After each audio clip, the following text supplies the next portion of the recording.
This episode is brought to you by CBS All Access. If you don't already subscribe to CBS All Access, please use our affiliate link by going to talkthroughmedia.com/CBS. Using our affiliate link gives us a little credit, which helps us to keep bringing you great content. U.S. residents only.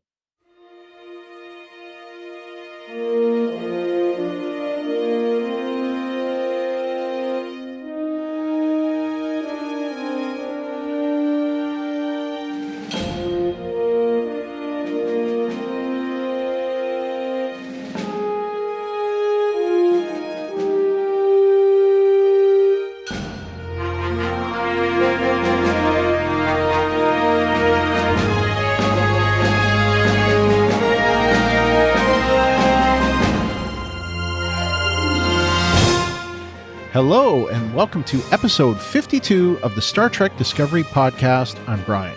And I'm Ruthie. It's Ruthie! She's back! Oh my gosh.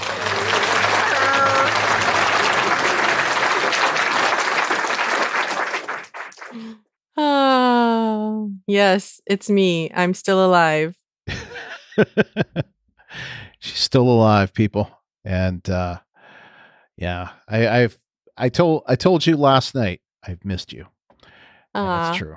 All right. So we are here to discuss season 3, episode 5, titled Die Trying. But first we have additional feedback.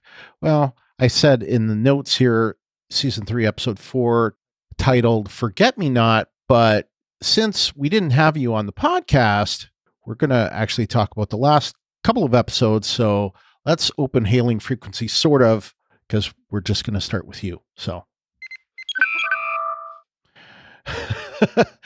All right. So, just me. Yeah, just you. So, last couple of episodes, we had season 3, episode 3, People of Earth, which of course was the one where they go back to Earth, and Forget Me Not, where they go back to Trill. So, what did you think of them? I liked both of the episodes. It was a little weird for me going back to Earth and having Earth not be part of the Federation, I think. But I mean, overall, I thought the episode was good. It was well done. It was interesting seeing the new uniforms and such, and the having the first introduction to Adira. I thought, she was a little Spitfire. Yes, she was. Yeah, I mean, I wasn't expecting Trill at the beginning when I was watching it, but you could tell there was something that was going on with her, especially when she was the one who installed the device that didn't allow them to beam away. And then at the end, to have it revealed that, hey, it's really other humans who are trying to, get help from you or whatever that they've been battling with this whole time. It's kind of like they said in the Ready Room, it's in true Star Trek fashion. They take off the mask and it's you. Yep. Or we're the same or whatever.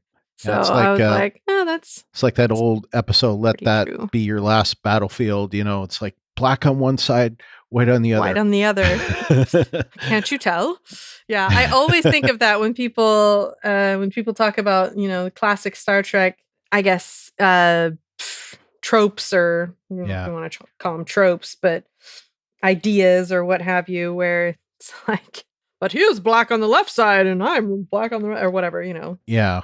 Yeah. Like, okay, I guess you don't realize how dumb that sounds, but everybody else hears it. Yeah. Yeah. But yeah, it was funny that the under the helmet was another human. It's like, where the heck did you get that thing? And of course, Giorgio just like, kicking his knee and taking the helmet off. Yeah. Diplomacy is so takes slow. Too long. Yeah. Or whatever she said. I didn't write it down, but yeah. Yeah, I said on the podcast that I thought that the uniforms of Earth were very Babylon 5-ish. That's what it reminded me of. Mm. Yeah. Interesting. Yeah. Okay, so any more to say about that episode? No, I thought the end part with the tree was really cool. Um, but other than that, it felt to me like a pretty standard Star Trek episode, I guess. Yeah, that was my take as well. It was very Star Trekky. As was the next episode, I thought, Forget Me Not. So Yeah. I still didn't I'm not sure I completely understand the whole Trill symbiont is joined with a human thing, because we remember in the Next Generation how that didn't work out so well. yeah, And they didn't really say anything about, oh yeah, I mean, they could have easily solved this problem by saying in the last 930 years we've made some advancements. But no, they still were like, this is highly unusual. I'm like, well, then how is it working? Someone needs to tell me. So, well, it seemed like it was all up to the symbiont. Like the symbiont was the one that was controlling, and I guess he didn't like Riker or I, something. oh, yeah, that doesn't really jive though, Yeah, because yeah. I mean, I understand that the symbiont has a say in the joining and all that, but if that were the case, then the number of joinings that could happen is practically infinite. I mean, if that's all it takes is like, oh, the symbiont has to approve, and it's like, well, shouldn't there be some kind of anatomy compatibility or something? I Yeah. don't know, because after all, it doesn't look like, I mean, it's from what we've seen in the past and what the scans showed this time around, it's not small. And I don't know about anybody else, but I don't have a whole bunch of extra room in my body for just extra organs. I mean, Yeah. I might have a lot of padding on the outside, but on the inside, people are pretty much have about the same amount of space. It's not like getting a tapeworm. I mean, so I don't know. It was always my understanding that the Trill and the symbiont anatomy were compatible, the two of them. So that's why they worked, not because, Mhm. in addition to, I should say, the symbiont chooses the host. Mhm. Because, so, I mean, in that regard, I was kind of like, what? But overall, I enjoyed it. I mean, I Mhm. liked the episode a lot. I read the feedback thread, and I guess I could see a few of the same issues that people had. Like, okay, again, why is Michael going down there with her? Well, yeah, that was my take with it. It's like, and we had a little bit of that this episode too. Yeah, Um, because reasons. yeah, Like, because she has her, I mean, we've got the plot device shield and the oh, whatever the she other thing's gets the called, I can't most. remember. She has the But highest she salary shield. Yeah, she has the storyline the storyline scepter, I guess, or whatever. So she has to like, I understand Yeah, being number one on the call sheet, but maybe you should come up with some better stories to have her involved rather than um, fabricating reasons for this character to go down to the planet for whatever reason. yeah. Or I don't know, just write it better. I mean, Just it's write it better.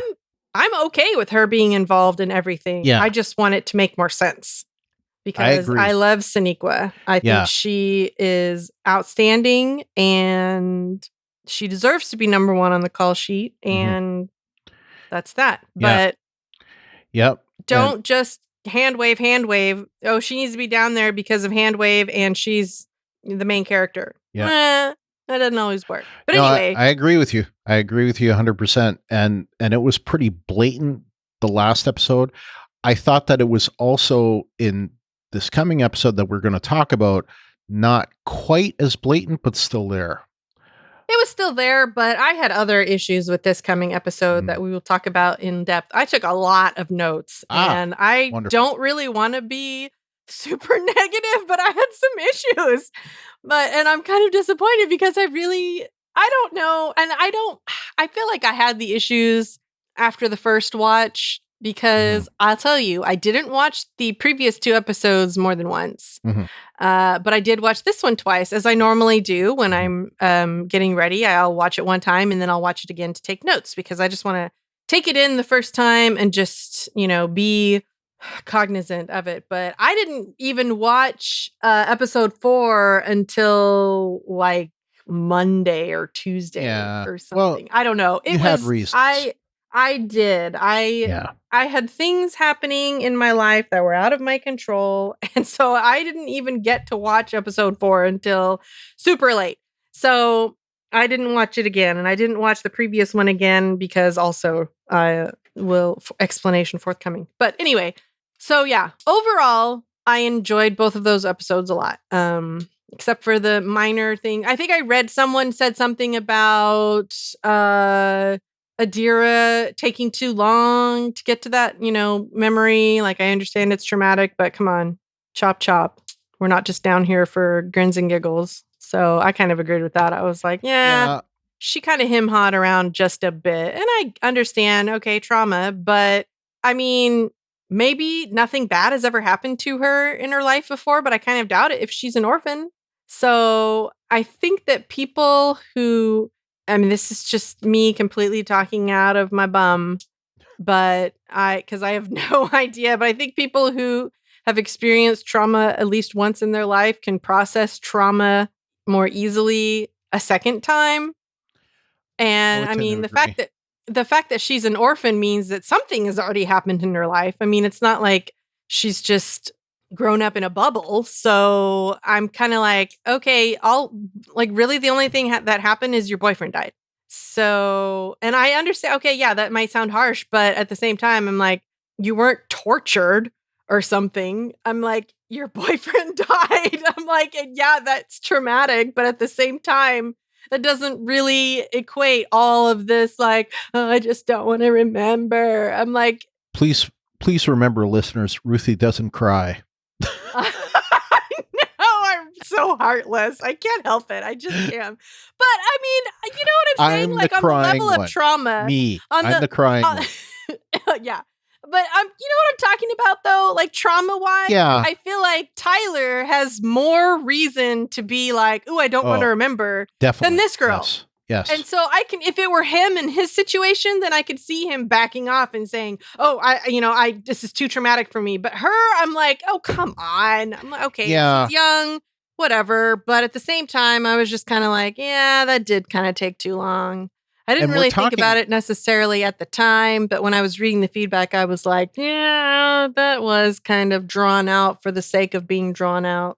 The funny thing is, this season seems to have a PTSD vibe to it, and it's not just, it's like all the characters have some kind of PTSD, and even and that's understandable. Yeah, of course it is, but then you bring up Tyler, and who should have more PTSD than Tyler? I can't think of anyone off the top of my head. Anyone ever. Yeah. Let's see. You take a Klingon and you make him to a human, and it seemed like they did it without any anesthetic. No kidding. Yeah. The worst possible. Not only that, they mentally conditioned him to be a sleeper agent, right? So that he wouldn't remember. Anyway, just stuff happened to him. So on the scale of Adira to Tyler, I think she kind of was just maybe being a little bit. Again, I feel like this was drawn out for plot reasons, not for story reasons. Yeah. They needed to make it longer, so they did. And I'm like, yeah. I really thought that something else bad was going to have happened. Yeah. But then I was like, your boyfriend died and that's it? Yeah. Like, okay. I talked about that. I didn't talk about that so much last episode, but in the People of Earth episode about that whole thing, we talked about this a lot back when you were doing the Walking Dead talk through with me about that whole thing about, the characters behaving a certain way to advance the plot versus the plot advancing a certain way according to the way the characters behave. And we're seeing that, unfortunately, somewhat in this season. I mean, it hasn't been so gross that it's been like really, really bad, but there have been some examples of it. And Yeah. you know, but yeah, I Yeah. agree 100%. Anyway, overall, I still enjoyed them though. So there you go. That's what I have to say. Yep. It's been a great season so far. So the reason why I was gone. Yes. Well, before we get into that, I'm just going to say we got this one thing from Twitter. And I don't remember if we mentioned this last week or not, but Mr. Archie Graham on Twitter said, positive vibes to Sooner Girl, who is Ruthie's handle on Twitter. Yep. Positive vibes to Sooner Girl, but podcast just not the same without her. Aw, thank you. Aww. I didn't mean to be gone, but there was this little thing that happened in Oklahoma on the night of October 26th. And it's what we here like to call an ice storm. I think anywhere it's called an ice storm, but yeah, well, it's not really like a thunderstorm or, I mean, I don't know how the weather is in other places, but we get ice that falls from the sky rather than snow or rain. It's ice. And it comes down so much that it brings down trees. Trees bring down electric lines. And that's what happened to me. A tree limb fell on my power line and ripped the power line out of my house and blew the transformer. At least I'm thinking that it was my power line that blew the transformer. Something else might have done it, but there were lots of pops and flashes. And I was without power from Tuesday morning, the 27th, until Friday night, the 6th of November. So for any of you who are counting at home, that's 10 days. And that's a long time. It's a long time for me anyway. I think it's ridiculous that it took them so long. But considering, I mean, I was kind of going there every day on the websites just to see, like, you know, how is Ruthie going to have power this week? And I know. And I told Brian on, I think it was on Thursday, hey man, I don't think my power is going to be restored by Friday. Yeah. And he was hopeful and I was not. Yeah. And he was hopeful, I was realistic. And I was like, no, really, you should find some subs because I'm not even going to have power by Saturday morning. And I was kind of like, I was kind of in denial there for a couple of days. And I'm just like, and I found like, am I going to need to get subs? And then you said, yeah, I think you're going to. Yeah. And then on Sunday, I said, hey, I'm not going to have power for the next one either because I had gotten an email on Sunday saying that my power was to be restored by 11 p.m. on Friday the 6th. And of course, as you know, that's after we record. So I was like, and, you know, I think my power actually came on around 7 o'clock Friday night, but. Yeah, but the thing is, that wouldn't have mattered. I hadn't even watched the episode yet. I had anyway, life was crazy. I hadn't even watched the episode. I wasn't even at home. I spent most of my days, like I came home to sleep, but I spent most of my days over at with my stepmom because I had to work from home and I needed internet and I didn't have power or internet. And anyway, so it's Saturday morning and my power is back on and I decide to use my microwave. Well, my lights start flickering and I don't really understand what's happening or whatever. And so I go into my living room and there's this power strip that's smoking. Oh, jeez. And I was like, oh, that's bad. And so I go over to unplug the stuff from the power strip and I lift the power strip up. And when I lift the power strip up, it starts sparking and it ignites and there's fire. And I'm like, fire? Yeah. I'm like, actual fire. Had like flames. I had a scorch mark on my floor and I should show you a picture of the like Tom Hanks Castaway Fire. Yeah, I mean, I really had a caveman experience to fire where fire is not supposed to be. I mean, I have a gas stove, so I'm used to seeing flames, but this is a little different. And I'm like, oh, it's on fire. So I'm like, I'm in my living room, so it's not like I'm super prepared for fire where there's not supposed to be fire.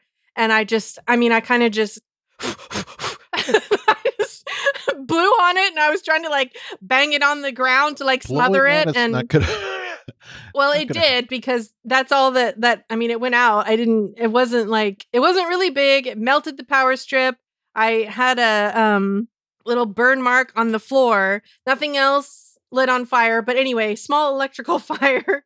A little scary when you're not expecting it. And I was trying to pull the power strip out from the wall, but it was kind of plugged in behind this table. And so I'm like trying to yank the power strip out of the wall and unplug everything from the power strip as it's smoking and then ignites into fire. And, it's on fire, and I'm trying to blow it out and like smother it by banging it onto the ground. And eventually it went out, and I yanked it out of the wall and took it into the garage where it is currently thinking about its life choices.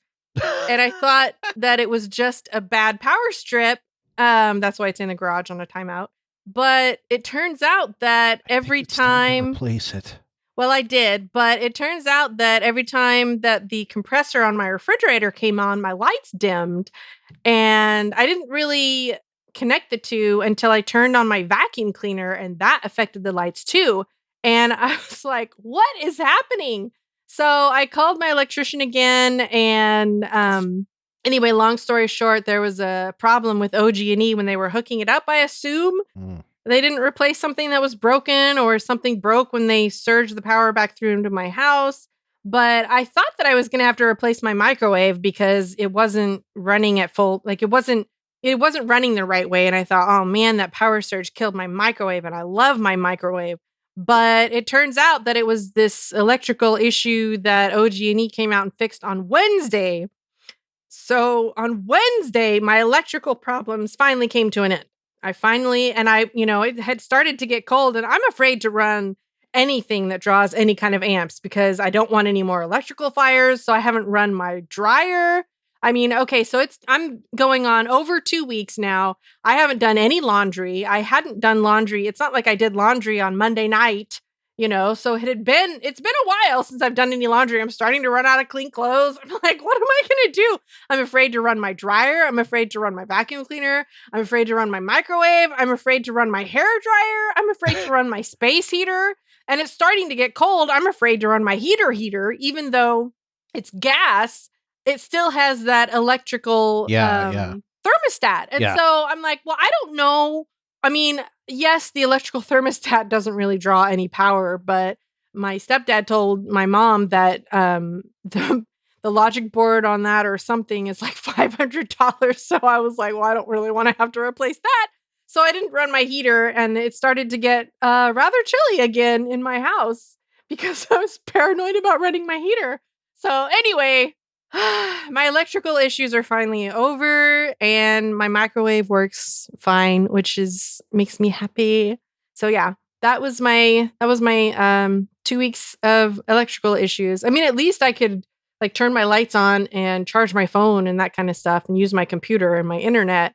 But I didn't want to run any major appliances until they came out and fixed that problem, and they finally did. So yeah. So you're basically okay now. Yes, everything is back to normal as normal can be for 2020. So that's 2020 is the key word there. I only have one thing to say. What is this bizarre segue that's happening right now? Can we maybe stay on point? This one is such a long one. I'm going to have a separate chapter just for this. Oh my god! In case some people want to skip ahead, but yeah, I mean, it was hell for you. That's not fun, but no. What are you gonna do? I couldn't really. I mean, there's nothing I could do about it. So I was like, well, I'm just gonna. I just have to deal with it. But I did start to get frustrated when I thought I was gonna have to replace my microwave. Yeah, but you don't. You don't need to. I don't. That's Oh, good. I'm so happy. Yeah, Yeah. so everything is fine. And Yeah, and I saw. I gotta tell you, I've said this before. I'll say it again. Excitement is overrated. Yeah, I know where you're coming from with I'm that. like, I could do without Yeah. these small electrical Yeah. fires. A little bit. It's not really this, but I didn't know where else to put it. So, Incorrect. errata. Okay. And it was just something that I speculated last week because I wondered, why did they use a Buster Keaton movie? And I thought, oh, well, it's probably because Viacom CBS owns the rights to him. Well, it turns out that all but 5 of Buster Keaton's movies at this point are in the public domain. Huh. And the movie that they used, which I had to look up, was called Sherlock Jr. I don't know if that's supposed to be Sherlock Holmes or what. I like read a description of the movie. I didn't hear anything that sounded like Sherlock Holmes to me. But anyway, it's titled Sherlock Jr. and it entered in the public domain January 1st, 2020. So I guess that's why they picked it. But basically, All right. when something enters the public domain, you can use it and not have to pay anybody. So, right. Yep. All right. So we did get some feedback on last episode. So why don't you start it with a friend? It's Troy. Yep. Hi, Troy. Troy from Chicago says 9.0, most beautiful episode of Trek since Inner Light, and the most timely given the events of this week. A united federation must accept all people, respect traditions, but also be open to the possibility of those traditions being challenged. Even stronger things can come from it when we do. Amen to that. The other bit of feedback we got was from Donna from Florida. She says ratings are 9.0. At least the wine is good. I don't think it was as action-packed as other episodes, but it was still interesting and nice to get back some story. I have so many questions, but surely they'll be answered in future episodes. I must give props to Sonequa Martin Green. She is a superior actress. She doesn't have to say anything. Her facial expressions say it all. I was particularly impressed with her when Dr. Culber came into her quarters. At the end of the conversation, she just had this amazing look on her face. It seemed like she appreciated him picking up on her struggles. Culber is definitely going to be an important part in the season, as are honestly, it seems all the other crew members too. I like them developing these other characters. It only makes the show stronger. The one question I did have is, why did they take a shuttle to Trill? I mean, they could have beamed down, or now they have a personal transporter, right? And I did see an explanation of that, and it had to do with, if you go way back to the season 4 episode of The Next Generation, The Host, the original Trill episode, which I really would have liked to see a Trill that looked like those Trill, like with the bumpy heads on Trill, would have like sealed the loop. Yeah. But we didn't. So, but anyway, the main point is that ambassador, and I can't think of his name right off the top of my head, said that beaming would damage the host for whatever reason. We don't know. Symbiont? Yes. Yes, I said the host. I meant the symbiont. Why that's true, I don't know, but that's what he said. So it was at least in canon with that.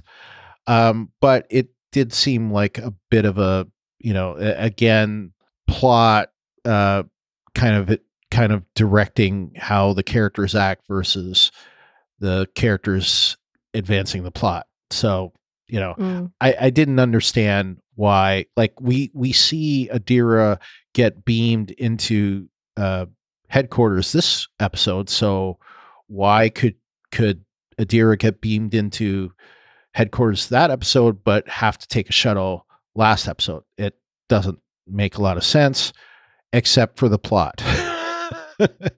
Yeah, I mean, maybe it was something having to do with going down to Trill. The Trill wanted them to take a shuttlecraft instead of beaming. Who knows? Because of reasons. Because reasons. Yeah. All right. We did get something from Wes, and I'm going to let you take, just so we know, I'm going to let you take the first part of this, and then I'm going to take the rest of it. Okay. All right. Feedback on last week's podcast from Wes from Minnesota, who says, Brian, my friend, I cannot believe you went there with Sub Rosa. I think Star Trek's writers are careful not to do that again. Yeah, and I think it had to do with me talking about Dira being like in love with a ghost or something like that, and I brought up I said, at least it's not Sub Rosa. And then I said, I didn't like that candle. Oh my gosh. And then I said, how could I not reference that? You know, it's so horribly bad. But I asked him, just to continue with Wes, he had a know about the it was about the fact that the Zora, the computer from Calypso, had suddenly emerged, and he was like, this is a big no for me, but he didn't explain it. So I was kind of like, okay, what's the deal there? I don't understand that. And so I asked him, and he said, it reminded me too much of the computer of the Enterprise in Tomorrow Was Yesterday. And I wasn't a big fan of Calypso when it came out. Okay. I'd have to go back and watch Tomorrow Was Yesterday. Yeah, I don't remember it that well. Yeah, I don't remember. It's been a while since I've seen that one, so. I thought it was kind of cool, honestly. I enjoyed that bit. I geeked out. Yeah, I liked I do remember going, what just happened? I liked Calypso a lot though. Maybe because I really like Aldous Hodge, but I thought the episode itself was cool. The idea, I guess, behind the short trek was cool. I don't know that. I mean, I think that's the link, but I feel like a lot more is going to have to happen for Discovery to be abandoned and told to stay. But I guess we're already seeing that evolution. Yeah, I would agree with that. We haven't gotten to that point, and but the sphere data does explain how it wouldn't take thousands and thousands of years for the ship's computer to evolve. Yeah. So. Yeah. Yeah, and I've heard this like wacky theory about like Giorgio taking the ship back in time 1,000 years into this nebula, and then that's how she can take over Section 31 back in the 23rd century, and then it's going to sit there for 1,000 years, allow it to evolve, and then at some point the Voyager hint for this episode, the Discovery crew will, just come back to it. And I don't know, that seems kind of too far-fetched to me, but yeah, that's overly complicated for the sake of complication. Exactly. All right, well, that's it for the previous episode. So let's move finally on to this week's episode, season 3, episode 5, titled Die Trying. The story is by James Duff and Sean Cochran. The teleplay is by Sean Cochran and is directed by Maya Vervillo. The description is as follows. After reuniting with what remains of Starfleet and the Federation, the USS Discovery and its crew must prove that a 930-year-old crew and starship are exactly what this new future needs. It is TVPG with language and violence. There was a start date given at some point. I think it was on the sea vessel or whatever they called it. But I didn't write it down, so because it was a past start date.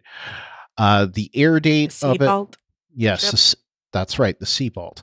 The air date of it was November 11th, at least in Pacific time, at 11:06 p.m. It actually came on at 11:06. I watched it happen. Its runtime was 55 minutes and 51 seconds, which I will confirm this, but I believe it is the longest episode so far this season. All right. So, Ruthie, what did you think of Die Trying? I am giving it 8.9 Magi Gigolo Admirals. Because I love Oded Fair. Okay. Yeah,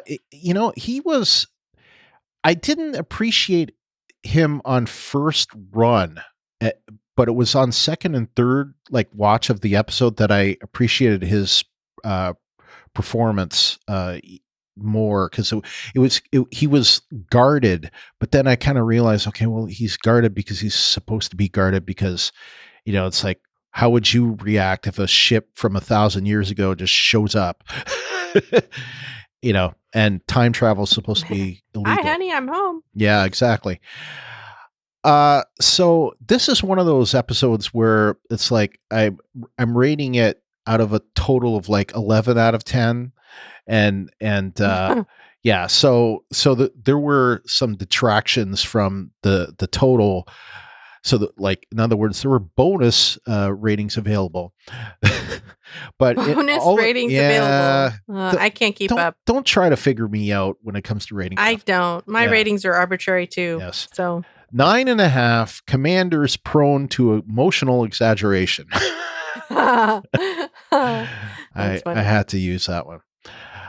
All right, so we have some listener ratings. So Ruthie, why don't you start with? Let's do the first 4. Edwin from Arizona gives it 8.5 blinks. Jeff X Force 11 gives it 8.8. I'm going to miss Nons. Wes from Minnesota says, rating after last week's downer, for me anyway, this episode was right back on that roller coaster, going back up and running steady. I give Die Trying 9.5 ancient seed ships out of 10. And then Jeff B. from Idaho says, I rate this episode 9.8 Reigning Starfleet Officers. This episode was chock full of so many memorable quotes. 2 truths now exist in one space. That never ends well. I love that quote, actually. I love that particular quote. I don't know, because to me, I feel like you can have more than one truth at a time. They're not necessarily mutually exclusive. I guess. I guess that is true. Unless you're talking about the same thing. It can be like, Schrodinger's cat or something. But yeah. Clint from Indianapolis says, I rate this episode 9.813 dysfunctional coworkers out of 10. LT from NC, who was happy enough, and we thank him for subbing in the last 2 episodes for Ruthie. Yes, thank you, LT and James. Gives it 9.1 out of 10 socially dysfunctional engineering teams. And then Aaron from Akron says, I give it 10 out of 10 remaining member worlds. Nice. All right, so now it's time for our yeses. Yes! Okay, Wes from Minnesota says the starship porn that would make Kirk blush further than even he could have imagined. Thank you, Kurtzman, for honoring Aaron Eisenberg by having the USS Nog there and naming the class of ship after Aaron, too. CBS confirmed it is an Eisenberg-class starship. Please, more Starship Nog. And he also says, Nan was handled really great in this episode, and I am kind of sad she's leaving us. Hopefully, she'll return. And as far as the Nog thing, I have to continue to go over the episode with a fine-tooth comb, because I have tried over and over and over again to find the Nog reference, and I can't find it. Are you serious? Yeah. I saw it without even trying. I feel amazing now, because I'm usually not the one who can see anything. And you're like, I watch it frame by frame. That's how I watch every episode. The problem is with with CBS All Access is when you pause it, the stupid thing in the browser like shrinks to like a postage stamp. So you can never like ever shrink anything down or pause it or slow it down. It doesn't even give you the option to slow it down to find anything. So unfortunately I couldn't find it. I think I know where it is. Find it for you and screenshot it and send it to you. I've seen a screenshot of it. I just haven't been able to find it. And haven't been able to find it yourself. And the article that had it was TrekCore had it. They mentioned it and they didn't mention a time reference. I'm like, come on, give me a time reference so I can go over it frame by frame like I do. But anyway, I felt so inadequate. You watch every episode. Yeah. I gotta tell you, I'm gonna gloat over this for a little while. I never catch these things, folks. That's the reason why. I am happy to provide you with the gloating. I never ever see these things, but I just so happen to remember to look for it as they're going into the, crossing over the barrier or whatever. I was like, oh, and then I glanced and I saw it and I was like, oh, there it is, USS Nog. That's so amazing. Is it before the Voyager or after the Voyager? I think it is directly after. Well, see, that's where I thought it was, but when I looked at it, I couldn't find it. So I need to, like, I don't know, change the contrast on my monitor or something. I don't know. Hang on a second. Let me see. It was a quick flash. So it's not like, I guess I can't say you really have to pay attention because I wasn't really paying attention, but I did see it. So hang on a second. Let me see if I can find a time for you. But I have to read more. So hold on. Oops. Let's turn down the volume so I can make this thing play and it'll just play in the background for a minute. Okay. So timestamp to come. I'm not quite sure exactly what Wes is referring to by starship porn. Was he just meaning them geeking out about all the different? Yes. Okay. I was like, I don't know if I would phrase it that way. But I don't think there's a cool starshiphub.com. Haha. That's funny. I thought that was cool too, though. I loved how they were geeking out about all and their cells aren't even attached. Yeah. Blah, blah, blah, all that kind of stuff. I thought that was yeah. Cool. All right. Next, we have Jeff from Idaho who says USS Voyager sighting. The Giorgio interrogation. Stop doing that. Tell her to stop doing that. The Owo Detmer relationship and Michael as commander on the Tikov mission. Yeah, there's been a lot of speculation about Owo and Detmer. I know some people have thought that maybe they were a couple. I think they're just good friends, but Yeah. I think it's possible for people to have platonic relationships. Not everything has to be.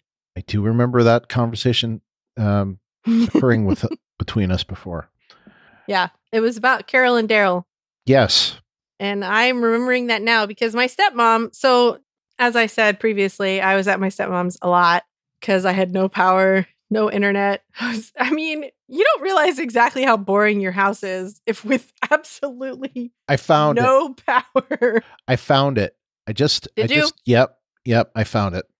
So it was at 5 minutes and 25 seconds in. 5 minutes and 25 seconds in is when you see USS Nog, and it's very quick. It is really quick. Yeah. I remember it being super quick, but it's like the ship, I think as they're passing by the ship is kind of like upside down. Yeah. Like the saucer section is perpendicular to how they're traveling. Yeah. I think. So just FYI for anyone who's out there trying to find it. And it's on the left. You gotta look to the left-hand side of the screen. I do remember that. Yeah, it is on the left. So, all right, there you go, people. Take that and run with it. It's right after they say, I think it's right after when Tilly says rainforest, floating rainforest or whatever. Well, it's basically after Voyager comes out of the shot. That's when you see it. And of course, if you didn't notice this, and it's worth saying, and I have it in the notes, but I'll mention it now. It is NCC 74656-J. And why is this important to mention?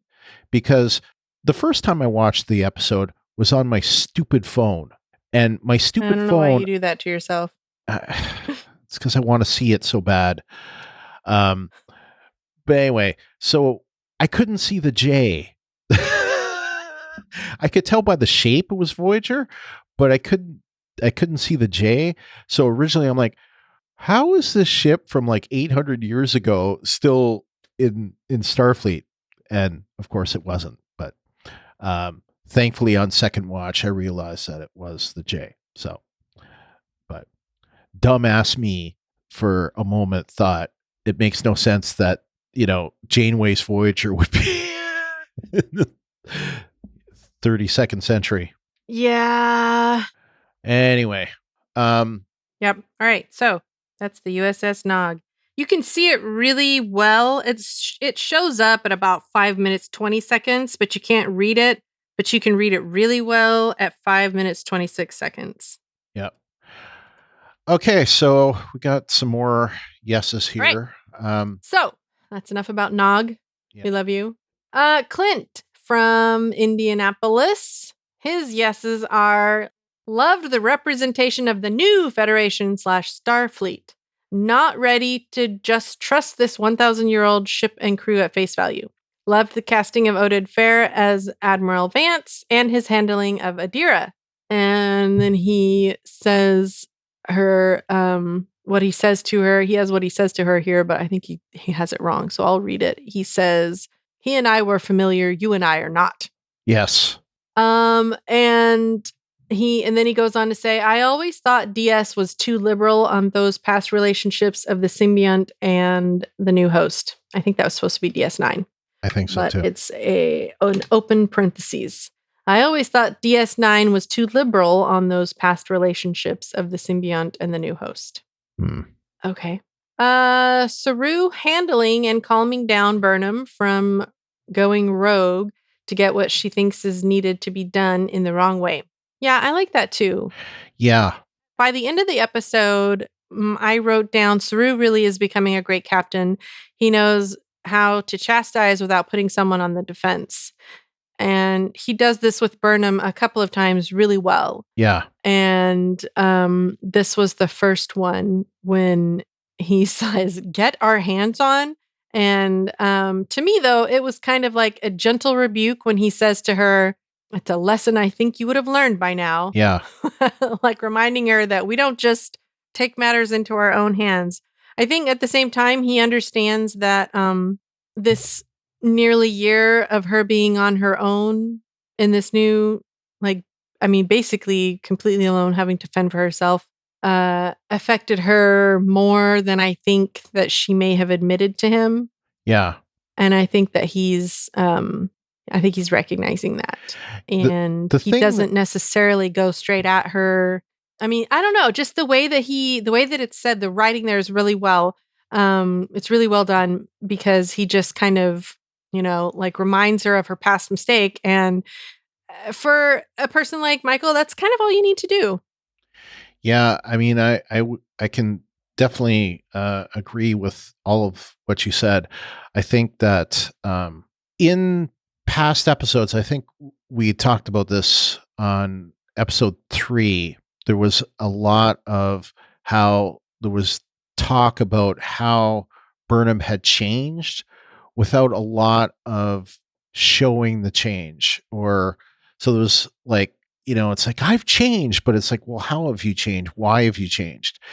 And this episode, I thought, really showed me how much she has changed and how her behavior is different than it would have been in the past. Like in the past, with that Vulcan upbringing, she would be very logical. And right now she is like saying things like, if we just were, get our hands on, and I would agree with Saru that, she is like, um, uh, flying a little too close to the sun at this point. Like I can see in a future episode, if she continues to go down this road without some course correction here, she could get kicked out. Because I think that it got corrected in this episode. It did. Yeah. But what I mean though, is that, like she is, where in the past she would be, she wouldn't do things like that. Now she's like trying to, like, I said it, well, you won't get the reference, but she's acting like Mariner on Lower Decks. And I actually watched all of Lower Decks. You did. I'm very happy. What'd you think? It was okay. Okay. Well, that's okay is good. I watched it all actually before episode 3. Oh, okay. I just didn't have a chance to tell you. But yeah, I watched it. I don't know. There were some episodes I thought were good, but then I was like, for the most part, I think I spent a lot of time rolling my eyes. So I was like, yeah, this is definitely not for me. Yeah. Well, that's cool. I'm glad that you gave it a chance. And I thought, and the consensus was that it got better as the season went along. Anyway, getting back to what we're talking about here, is that I saw Burnham was pushing and not like acting, kind of like she wasn't falling in line with Saru, is what I'm saying, and pushing the boundary a little bit. And I think I could see totally where Saru was coming from at the end, because if she would continue down this path, it would affect him and it would affect the whole ship. And so he's totally right about that. So I think she has a very I don't know if I want to say exaggerated, but a very, I guess I would say, precise idea of what is right and what is wrong. Yes. And I think this has always been the case with her, because way back in season 1, the very first episode with the Vulcan hello, she will do what she thinks is right, come hell or high water, regardless of the consequences. Yeah. And I think her time alone in the 32nd century, or 33rd, or wherever they are, 32nd, I don't know. Anyway, 32nd. Her time alone has sort of brought that about again, because she didn't have other people that she could rely on. Right. In the same way that she did before. So she, to her mind, the way that the Admiral is reacting to them is wrong. And she wants to make sure that it's fixed, basically. Yeah. So, and she's gonna make that happen no matter what. Yeah. And I think Saru does a really good job of reminding her that once again, that's not how we do things. Yeah. And anyway, I agree. Culber. I agree with you, Clint. Culber last week. What I'm saying. Culber last week called her a responsibility hoarder, and I think that is very accurate. It's like, I agree. It's like the entire universe is. I have to fix the entire universe. It's up to me. And I've had a little bit of that, but it's not been the universe. It's kind of been, the company, or, the application, or, but I have suffered from that just a little bit, but like 1/1000th of responsibility of Burnham. So, but I have felt that a little bit myself. I don't know. I think it's easy for some people to have that kind of a reaction to things. I mean, the way that their life goes, if you want to say. I feel like maybe I used to be like that, but I'm not anymore, because I am completely willing to just let go. It's out of my hands. I can't control that. And I don't worry about things that I can't control. And Agreed. I don't get myself into situations where I might have to try and control things that are out of my control. Like with my power, I'm like, yeah, it was really frustrating, but there's nothing I can do about it. There So was. kind of gotta, okay, move on. Yeah. Like, deal with the hand you're given. So, nope. All right. Clint's final yes was Michael being the captain of Discovery during the mission and doing it by the book. I love that because this is the first time in 3 seasons of Discovery that we've actually seen her in command. So, and I thought that she did a great job in command. So that was a long time coming. So I agree. I think I think this proves what he said in his previous statement, what we just spent 10 minutes talking about, is that I think she really took what Saru said to heart. And that to me just proves that he did it the right way. So yeah, there we go. All right, it's you. LT from NC has the last yes. He says loved the effects on Starfleet headquarters. I liked the Voyager J they snuck in there. I didn't really feel like they snuck it in. It was pretty blatant, but yeah, that wasn't really much of a sneak. But I still was like, oh my God. So, and even with the point that I made before about the fact that I thought it was Voyager, like the actual like Janeway Voyager, I still was like, oh my God, even though it made no sense. So anyway, even after I realized it was a J, I was still like, oh my God. Anyway, I also enjoyed seeing Michael in the center seat when the ship jumped. I enjoyed the Giorgio debrief a lot more than I think I should have. No, I did too. Yeah, I know. As it was a lot of fun seeing someone who could give her tit for tat on her usual snarky responses. So is this Mr. Future Section 31? So much for folks who complained Culber didn't get enough screen time. The doc was all over it this week. Yeah. The last couple of episodes, he has been I can't say front and center, but he has been very prominent. And I like what they are utilizing him for.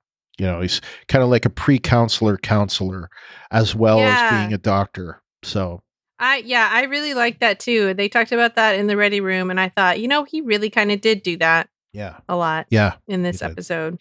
Yeah. Okay, so that's it. Let's not move along just yet. Okay. I really did like the Giorgio debrief too. Yes. I thought that it was so much fun. I'm wondering, as I was watching it again, did she get the blinky eye thing from him? Because he was looking at her blinking, and she kind of gave him this look like, oh, I see what you're saying. Like, I need to do something to get rid of these annoying holograms so that we can get on with the real interview. I feel like that was kind of orchestrated by the interrogator, the Mr. Future Section 31 guy. It kind of was. Yeah. I mean, that was the impression that I got. Yeah, that whole thing was awesome. It seemed like it was something that was unlikely that it would work. So it kind of seemed like, because for different reasons, but yeah, I don't know. I sort of tend to feel like he orchestrated that whole thing because he is Section 31, and those interrogators are obviously not hologram. Well, they're obviously the Starfleet, like the regular Starfleet, right? Starfleet interrogators / debriefers, right? And I mean, I don't know. I don't know how he would necessarily know that she was Section 31 before, but anyway, to me, I just got the impression that this guy orchestrated that. I mean, so that he could is talk possible. It is possible that there may have been records to talk about, although Section 31, has been pretty secretive, but at the time they weren't. So I don't know. Yeah. Who But knows? Yeah, this whole thing was very unusual and very like Highly this. irregular. The guy had glasses on, and it's the 32nd century, and I'm like, yeah. Why does this dude have glasses on? And they look like my glasses. Yeah, I sort of got the impression that everything that guy had a purpose. Yeah. Yeah. It wasn't just like, oh, I think these glasses make me look cool. They must have been doing something like giving him some kind of information or something, I feel like. I don't know. And he just passes his badge over to her and she destroys it. And he's like, whatever. I don't know. I just thought the whole interaction was cool. And I think that we will see more results of that in the future. Well, and what was the deal back on Discovery when she's just like standing there in the middle of the corridor blank, and Burnham's trying to talk to her and she's like completely like what zoned out. Yeah. What happened? Like what they do to her to cause that, or did they I don't know. I can't even like, my brain is having trouble even processing what I saw. So, well, I am wondering if it's psychological or physiological. Yeah. That's what I want to know. I don't know. I don't know either. Yeah. Okay. Anyway. So, let's move on to our own yeses. So what do you have? You go first. Oh, I'm going to go first. Okay. I always go first and I'm not ready, so you go. Okay. Obviously, I think the Federation Starfleet headquarters, I agree with Wes, the fact that, we had flying rainforests, like we had some really funky looking ships. The fact that the whole like thing was powered by the ships themselves. And, they mentioned like, holographic hulls and organic hulls, just like all sorts of like various types of ships that were there. And the technology, I think, was just nothing like we've ever seen before, and it was so cool. So I with one exception, I thought that the holograms were very much not cool. How could they be advanced compared to, like, say, the Doctor from Voyager? Hello. They had a freaking echo on their voices, so or reverb or something. So like how can that be? So anyway, didn't like them at all, but I did like all the other technology that we saw. And he Wes called it starship porn or whatever. I would agree. It was very cool. And the whole, I was agreeing with you on the whole Giorgio storyline. There was one part of it that I didn't like, and we'll get to that in a bit. But the rest of it I loved, and it was just so weird, and I don't know, the scenes on the what was the name of the ship? I didn't write it down. But anyway, what ship? The sea. Oh, the Tikov. The Tikov. Thank you, the Tikov.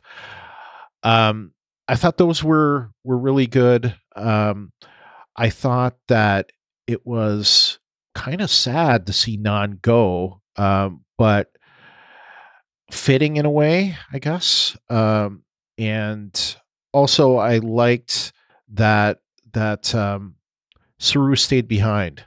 I thought that was the best possible way that he could show that that they could be trusted, because it's like, how else are you going to show that your intentions are good by like leaving your captain behind? So I thought that was good.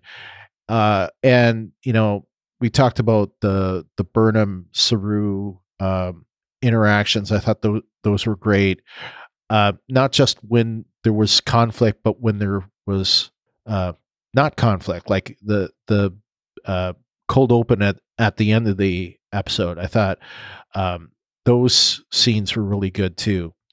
And when they're beaming down to headquarters, that and we see them kind of like lock in arms for a moment. I thought that was really good and touching. I thought that we saw advances as far as the Kiki thing, uniforms. I like the uniforms, and the fact that we I had didn't. well, Go ahead.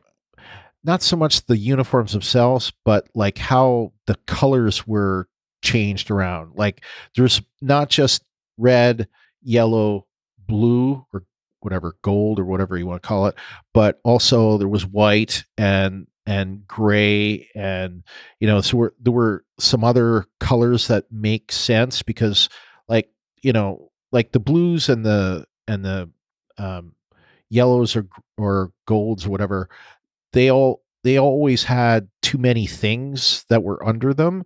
So separating that out, I think, made a lot of sense. And what else? I thought we saw some more of that programmable matter stuff, and there was one scene, and I didn't catch this on first watch, but Burnham, Saru, and Vance are like walking down this like in the middle of this circular thing. Underneath them is like a sick bay or something. And as they're walking, the walkway is creating itself, and then it's also creating like uh, a floor that's around it. So like Yeah. just I thought that was really cool. So and I noticed like wherever they were sitting, the chairs had no legs. They were just floating. And so anyway, I liked all that stuff. So I like the future technology, and I think that I look forward to the next episode because we're going to see more of it. I think that's it. I really, really liked Jet Reno's debrief. Yes. I thought that was Eating hilarious. nachos. I know. Oh my gosh, it was so funny.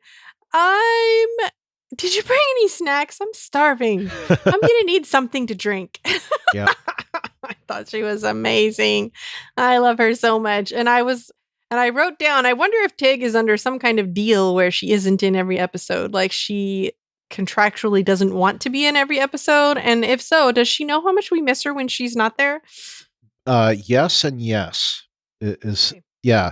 There and for those of you that are curious about this, she was on an episode of Star Trek The Pod Directive, which is the official Star Trek podcast, and they interviewed her and she talked about this very thing. So, yeah, she doesn't want to be a cast regular. And Yeah. she likes the ability to, come and go as she pleases. And yeah, so, but it sucks in a way because there are episodes where she should be there and she's not, but And does she know that we miss her terribly when she's not there? I think she does, but I mean, she's had health issues in the past, so it makes sense that she doesn't want to commit to something like that super long term. yeah. I think I mean, I thought there was a whole health thing, but apparently a lot of it has to do with her last show. I think it's called One Mississippi. I think that's what it's called. I know Mississippi's in the title. So. I've never seen it. I know it's on Amazon, but there was a lot. She was like not only the showrunner, but also the star of it, and that was a lot of work. And I think she kind of like said, I don't want to do this anymore. Yeah. So I think that's part of it, but yeah. What else?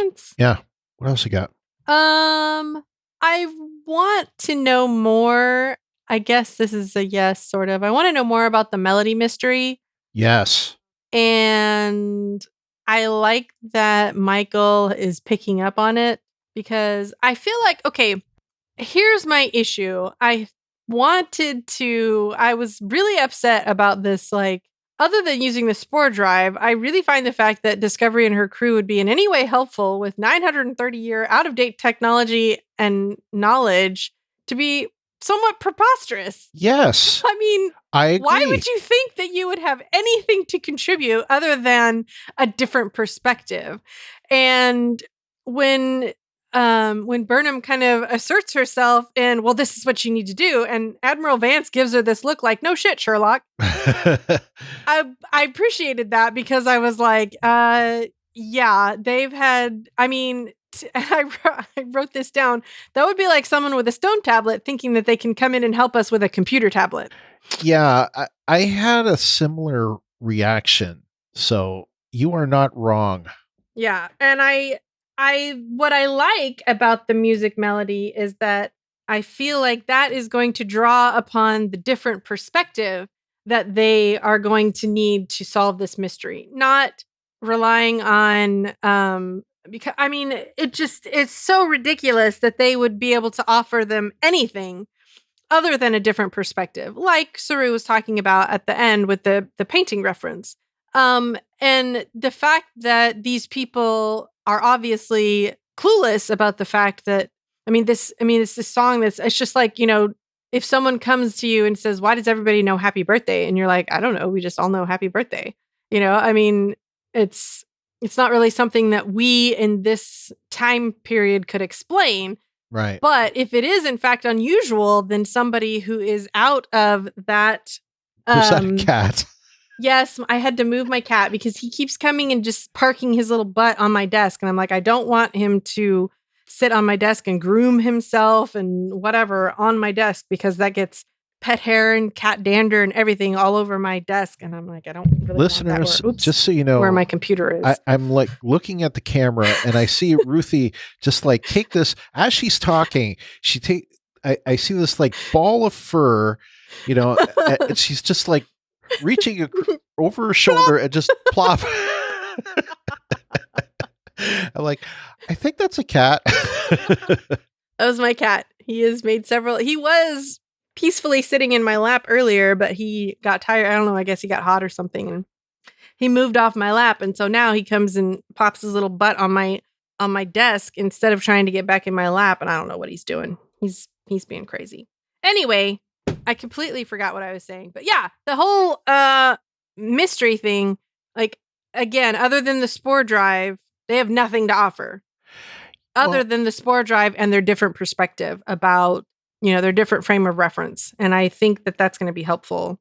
And the funny thing is about this song, it's like, because I had it written down, but now that I'm thinking about it, like hearing what you had to say, it's like, okay, well, this is only a thing if this song is something new since the burn.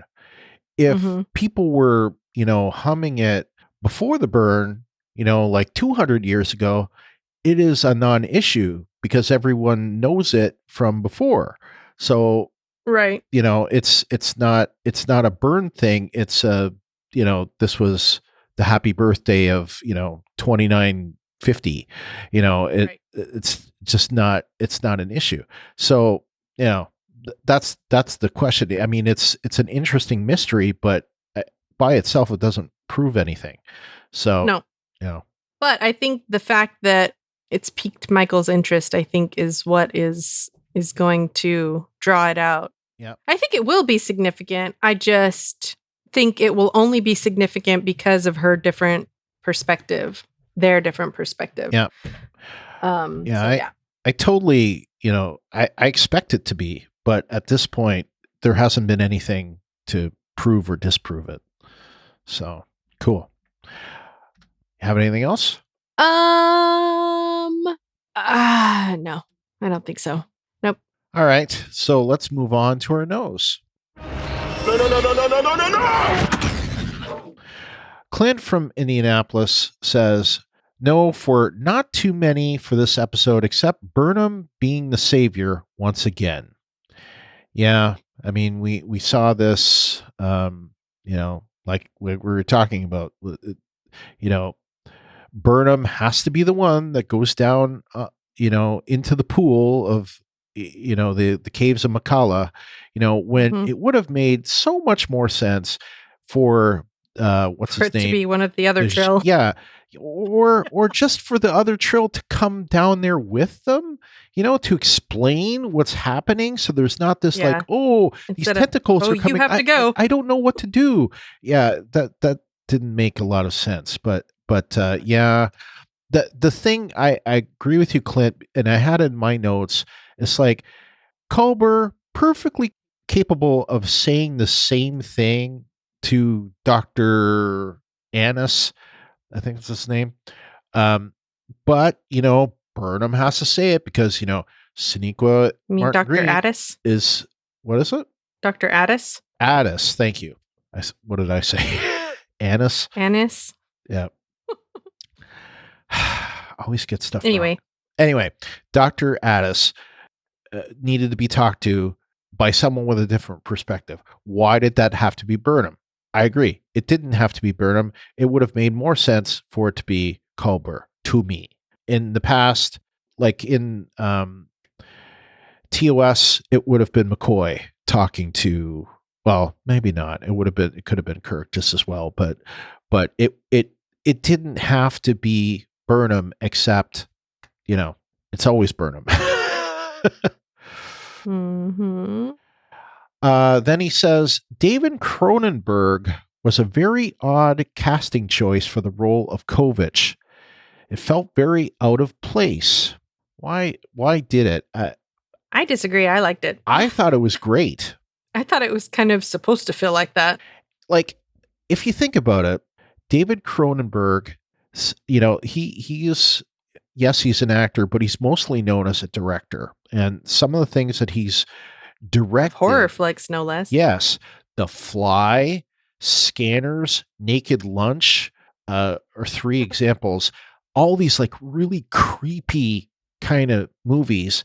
And what does sort he of play? Cerebral too. Yes. I mean, The Fly, if you think about it, is a very cerebral flick, It even though very it was much is, super creepy. Yes. But the point being, he's really good at playing creepy people. Not playing creepy people, but bringing out the creepy. Yes, bringing out the creepy.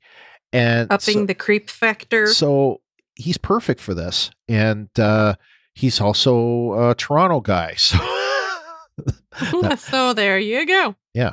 So yeah. I thought he was really good. And he's not someone that you see a lot playing roles. So right. like I saw him and I'm like, what's this guy? And of course, like my first reaction is, why is he wearing glasses? Yeah. My first thought is, what's he doing there in the first place? Yeah. Like, why is he there? What's his purpose? Yeah.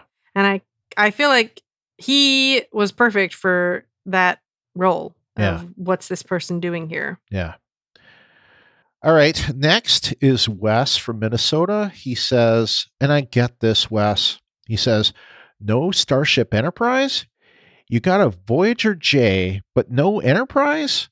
I wonder how far down the alphabet it is by the time of the 32nd century. I'm guessing between the letters of N and T. Probably was. I tend to think that we may see the Enterprise later in the season. So that's what I'm thinking is going on. I think we may see Enterprise later. Yeah. And they didn't need to, like overwhelm us with like, oh my God, because they already mentioned a Constitution class, and they mentioned a Voyager, and they mentioned a USS Nog, or not mentioned, but displayed it. So, do you want to have them have the Enterprise too, all at once? To me, I think it would be better if they, like they did at the end of season 1, singled out the Enterprise, like coming out of nowhere. That's where it was like, I think was most effective. So anyway, that's what I think is going to happen. We'll see the Enterprise just later. Jeff B from Idaho is the last one. He says, we finally get some character development with Nod, and she's gone? Real air, real me? I'm going to miss her, but maybe we will see her again. Tilly refers to Owo as J. It gave me the same icky feeling as Rafi referring to Picard as JL. It's Owo, damn it. I didn't hear that. Did she refer to, because I know Owo's like first name is Joanne. I missed it. Yeah. I was listening for it. I'm not sure where it happened, but I didn't hear it. So yeah, I didn't hear it either. You'll have to tell us where this egregious event occurred. All right. Well, that is it for listener knows. Do you have any knows? I think you probably do. I do. Yeah. I have knows. There were some things that just did not sit right with me in this episode. And they were probably in the previous 2 episodes too, but I just wasn't here to articulate them. I'm not sure that I completely buy that the Federation left Earth. I mean, Earth was a founding member planet of the Federation, and now they're just no longer a member. Mm-hmm. The reasons they gave in Welcome to Earth didn't really make sense to me. Like, it made our planet a target, so we kicked them off the planet. Like, what? Like, I did not appreciate that at all. Like, especially the fact that if Earth is no longer a member planet of the Federation, why is the head admiral in charge human? Anyway, I don't know. I'm just like, I don't know about that. Yeah. I know what you mean. I did not like the security officers of the new uniforms of the security officers. I liked the regular people officers, the regular Starfleet officers uniform, or the regular Starfleet uniforms, I guess. But the security officer uniforms, I was like, really? No pockets? I mean, I would think that a security officer of all people would need some kind of pocket. You know what? They stuck with the whole like unitard thing that I really was just like, I would agree with that. You know, I said that I said that I liked the uniforms. The security ones were the ones that I didn't like. I didn't like. No. Not at all. That's a hard pass for me. Yeah. Just nope. I already pointed out about the Discovery and her crew being completely unhelpful to people who have advanced in knowledge and technology. 930 years. I just kind of thought, yeah, and I understand trying to make yourself useful, but that's not the right way to do it. And just like, it just gave me the same way that Jeff says that it gave him icky feelings. It gave me icky feelings when they were trying to prove I'm useful by letting me help you solve this mystery that, to me, it's kind of like, honestly, that's like the 32nd century version of mansplaining. I'm like, really? Seriously, Michael? You're going to come from 930 years ago and try and tell these people how they need to solve this disease? And honestly, that whole entire story arc I didn't like it because I was like, it just felt like, nah, this is not working for me at all, because that whole idea of these people who are, it's like a caveman coming up to me and telling me how to fix my car. Yeah. Really? Yeah, I have to admit, with the exception of the spore drive, I had exactly the same reaction as you did. Yeah. The spore drive is the only thing that they have that no one else has. Yeah. All of the rest of their technology, even their communicators, are just grossly out of date. Yeah. And so I'm like, when are they going to get some updated tech? So the whole, I understand why they had the Discovery crew make the trip to the seed vault. What I don't understand is why Culber was the one to make the antidote. Exactly. Because that made no sense to me either. a doctor that is, again, for relative comparison, this is caveman technology and knowledge and medicine versus what we have right now. Yeah, it would be like... Not even that. It's like someone from the 18th century or the 19th century trying to perform heart surgery on me. No, thank you. I'll pass. Can I have the up-to-date doctor? Do you know why I'm laughing so much? I was going to use the exact same example.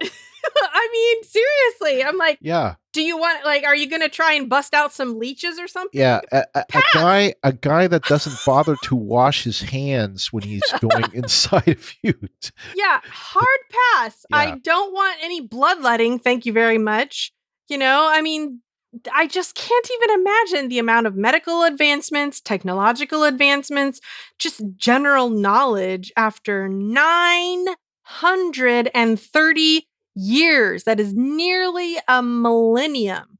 So a millennium ago, it was the year 1020. What kind of stuff were they doing back then that we think that those people would have any kind of comparable knowledge to what we're doing right now? Making bread. Yeah. I'm like, hey, we got this thing over here called a bread maker, and it's actually gone out of vogue. Like, you can't really find them anymore because it's passé. Yeah. But if you wanted one, it would blow your mind. You know, I don't know. And the whole thing, like, yeah. And all they took was a security officer with them. Oh, I think it was two. I think it was two. Great. 2 security officers who are, you know, obviously not to typecast or anything, but a security officer is not the same thing as a science officer. So, of course, the security officer is impressed with the science officer's knowledge and understanding of, you know, the universe and what's going on. But how much more so would a science officer be useful in that particular situation? Yeah. Why didn't they put together a small contingent of a medical officer, a science officer, as well as a couple of security officers to go with them on this ship? Or, you know, even how about 2 security officers for every, you know, if you don't trust this ship, have 2 security officers for every one of your, you know, for your science officer and for your medical officer to protect them or whatever. But at least have people who have up-to-date knowledge and technology available to them to go with you to solve this problem that is clearly time sensitive. At one point in time, they said they won't last 4 hours. Yeah. So I'm like, the whole thing just bugged me. I didn't like it. I have no comebacks. And again, the reason behind they're sick is because they ate mutated food. What? Well, that I understood. It was because I didn't understand that. It was because there was like essentially there was pollution in the atmosphere that mutated all plant life and whatnot, everything on that planet, and anything that you would eat from that planet would make you sick. And I mean, yeah, but the kind of sick that they were, right? Really? Well, and I had something about this that I brought up is like the medical officer that was talking to Admiral Vance said said something like something like prions or something like a thing like prions. Well, prions is a thing. Like you can look up, you can type in a Google prions and get an answer what they are. It is abnormal pathogenic agents that are transmissible and are able to induce abnormal folding of specific normal cellular proteins called prion proteins that are found most abundantly in the brain. So yeah, that's the reason why you shouldn't eat brains. It'll make you sick. Yes. No, seriously. Yeah, I agree. But the point being, though, is like this person's like acting like prions are not a known thing, and they're not only were they known in the 23rd century, they're known in the 21st century. So yeah, exactly. That I mean, that's obviously it's obviously a fault of the writing. They're trying to come up with something, but I mean, put your idea in Google before you do this. Yeah. Because clearly it was super easy. I mean, I don't know. I get it, but Creating the future is hard. Nobody ever said it was easy, but that's one of the reasons why we love Star Trek is because it comes up with these, new and unknown things that it creates from whole cloth. And we just go, wow. But this time it fell short. It fell short by a lot. I wasn't impressed with the, why Discovery would be able to come in and just solve the problem for them. Like, really? No, that's just no, that's a hard no for me. Yep. I can't disagree with you at all on it. Like, the only thing that it would provide would be the transportation, and exactly. the rest of it, especially the antidote part, it makes no sense. It'd be like, here, Culber, go start synthesizing an antidote. Why would he even be able to do that? Yeah, it makes no sense. It'd be like, are you telling me that medicine hasn't advanced at all in 930 years? I tend to think that it has. So yeah, that would be disappointing. Yeah. Do you have anything else? I didn't quite. I wasn't a huge fan of the Barzan storyline. Honestly, I didn't really understand it. I don't really get the whole non-Arium connection. Honestly, I never really understood that. Other than the fact that Non killed Arium. But I never really bought Non as a security officer because she was so easily disabled in season 2. Yeah. I thought that is a huge security risk. Yeah, she managed to come back from that, but at the same time, if somebody really wanted to take her out, it wouldn't be that hard. Right. And so I kind of thought, but then the whole they invest everything in their children. They're poor and they invest everything in their children or whatever. I can't remember what she said the first thing was. Yeah, she said diligence and poverty. Yeah, diligence and poverty. They invest everything in their children, but yet Non's parents were devastated when she joined Starfleet. That makes absolutely no sense to me. Yeah. Why would they be devastated because she joined Starfleet if they invest everything in their children? I wondered that myself.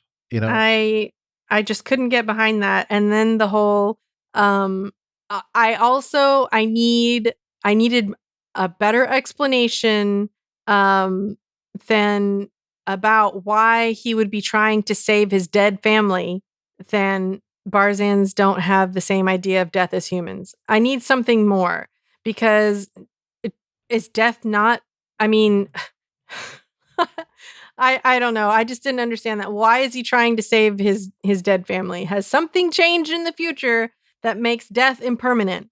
And I mean, her explanation of Barzans don't view death the same way didn't do it for me. I need more than that because that I'm like, yeah, but they're still dead and he's still trying to bring them back to life. Yeah. So, like, if they have that drastic of a different view about death, then I don't quite understand how they ever made it into the Federation, quite frankly, because there are some things in the universe that are unchangeable. And death, unfortunately, is one of them. You can't bring people back from the dead. I mean, okay, yeah, there are Q and all that, blah, blah, blah. But that, to me, has always been more magical than scientific. Anyway, I didn't like it. I thought this didn't make sense to me. But most especially, I guess I never really connected with Non as a character. I'm like, she seemed kind of cool, but when the whole like ripped off her breather thing and she was taken out, I was like, that's a security risk right there. And then the whole like devastated that I joined Starfleet. I'm like, what? I don't know. Anyway, I didn't like it. I think there were just too many parts of this episode that just didn't make any sense to me at all. I have something that is compatible, but not the same as what you just said. Simpatico? Yes. So my reaction was simply when the other episode where it showed Rachel Antrell as part of the main cast, I was like, I don't remember seeing anything about her being a part of the main cast. I wonder if she's going to not be part of the main cast for long. If you remember this, I think I mentioned it in episode 2. So like Vaguely. immediately my antenna went up, and I thought, okay, so when we see, previously on, and we see Non, I'm like, I thought she's going to die. Of course, she didn't die. But then when they get to, the, what is it called again? That ship? Oh, the Tikov? Why can't I remember it? It's almost like teacup. Anyway, I don't the know. Tikov, when they get to the Tikov, and Burnham mentions that, it was a Barzan family that was kind of like minding it, like she's going to stay on the ship. Like it was so telegraphed that I just knew that's where she was going to end up being. And it was like, even if I hadn't made note of the fact that her name was on the credits and we never heard her being mentioned as a main cast, when we see her there, I would have still went, she's not gonna, she's gonna stay with them, right? I had a very similar feeling. And I remember this specifically.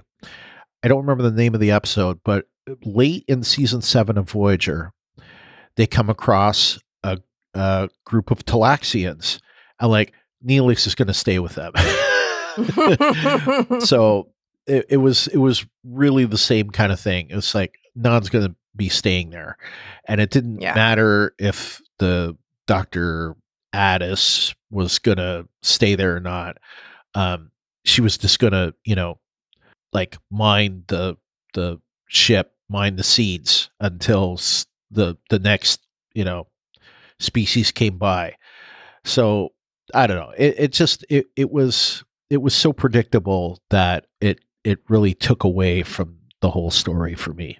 Yeah. So, all right. So anyway, that's it for our nose. So let's move on to one of our favorite things to play on this show. Hello, this is Captain Tilly. What the hell? What the hell? Hold your horses. Never get tired of that. Nope, every time. What the hell? What the hell? Hold your horses. Oh man, I love that so much. All right, so first we have Jeff from Idaho who says, I guess it's Jeff B from Idaho. Yes. Culber telling Michael to talk Addis off the ledge because Non was not objective. I'm getting a little tired of Michael having to be called on to rescue the day in every situation, and her "who, me? Why me?" half-hearted objections. It feels shticky. Shticky. Yeah, Very I agree. shticky. Like it's a shtick. I agree. It is kind of a shtick, and they're sort of playing it out a bit. You're not wrong, Jeff. All right. He goes on to say, at times, like when Discovery first arrives at Federation HQ, it feels like the writers are forcing getting all of the characters involved as they rotate through their reactions. I know this is very nitpicky Brian-ish, but it feels really, really forced and not organic. Well, I don't know if I agree with you about it being nitpicky Brian, because yeah, I don't think it's nitpicky Brian. I think that's just a regular complaint because they shouldn't force things. They should write as organically as possible. I didn't mind this, but there were other issues that you could point at with this episode, as we just did. Yeah. But I do agree that it seemed mechanical in origin. Your concerns are valid, Jeff, is what we're trying to say. Yes, your concerns are not only valid, they are correct. Yep. In fact. Yep, that's right. And then he forgot to mention something, so he threw it in. That Nilsson gets the con. That seemed very out of place to me, but I'm not familiar with everyone's rank. Yeah, and later, what didn't Reese get the con? I think so. Yeah. So, all right. Next is LT from NC. He says, "So where has Jet been hiding?" That is what inquiring minds want to know. Why is it you never see Stamets in the glass booth when they jump? Is he way better at it now? Or they just don't have to show it anymore. Yeah, it's kind of assumed. I don't know. Mm-hmm. Is Lieutenant Willa going to be the new security liaison, or will they fish out someone out of the hallway of extras? Ha! I wondered this myself. I tend to think that she will be, but Ruthie's point about, like, if you're going to bring technology into Discovery, security may not be the best pick there. Science would be, or engineering would be, but not security, unless the only thing security is going to do is upgrade your phasers and torpedoes of whatever. Well, they do need a new security officer now, so there is that. Yep. Maybe Slash Tyler will be there.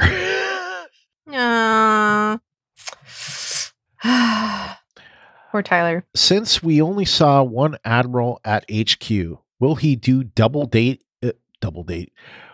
Ooh, who's he double dating? Will he do double duty as friend and badmiral?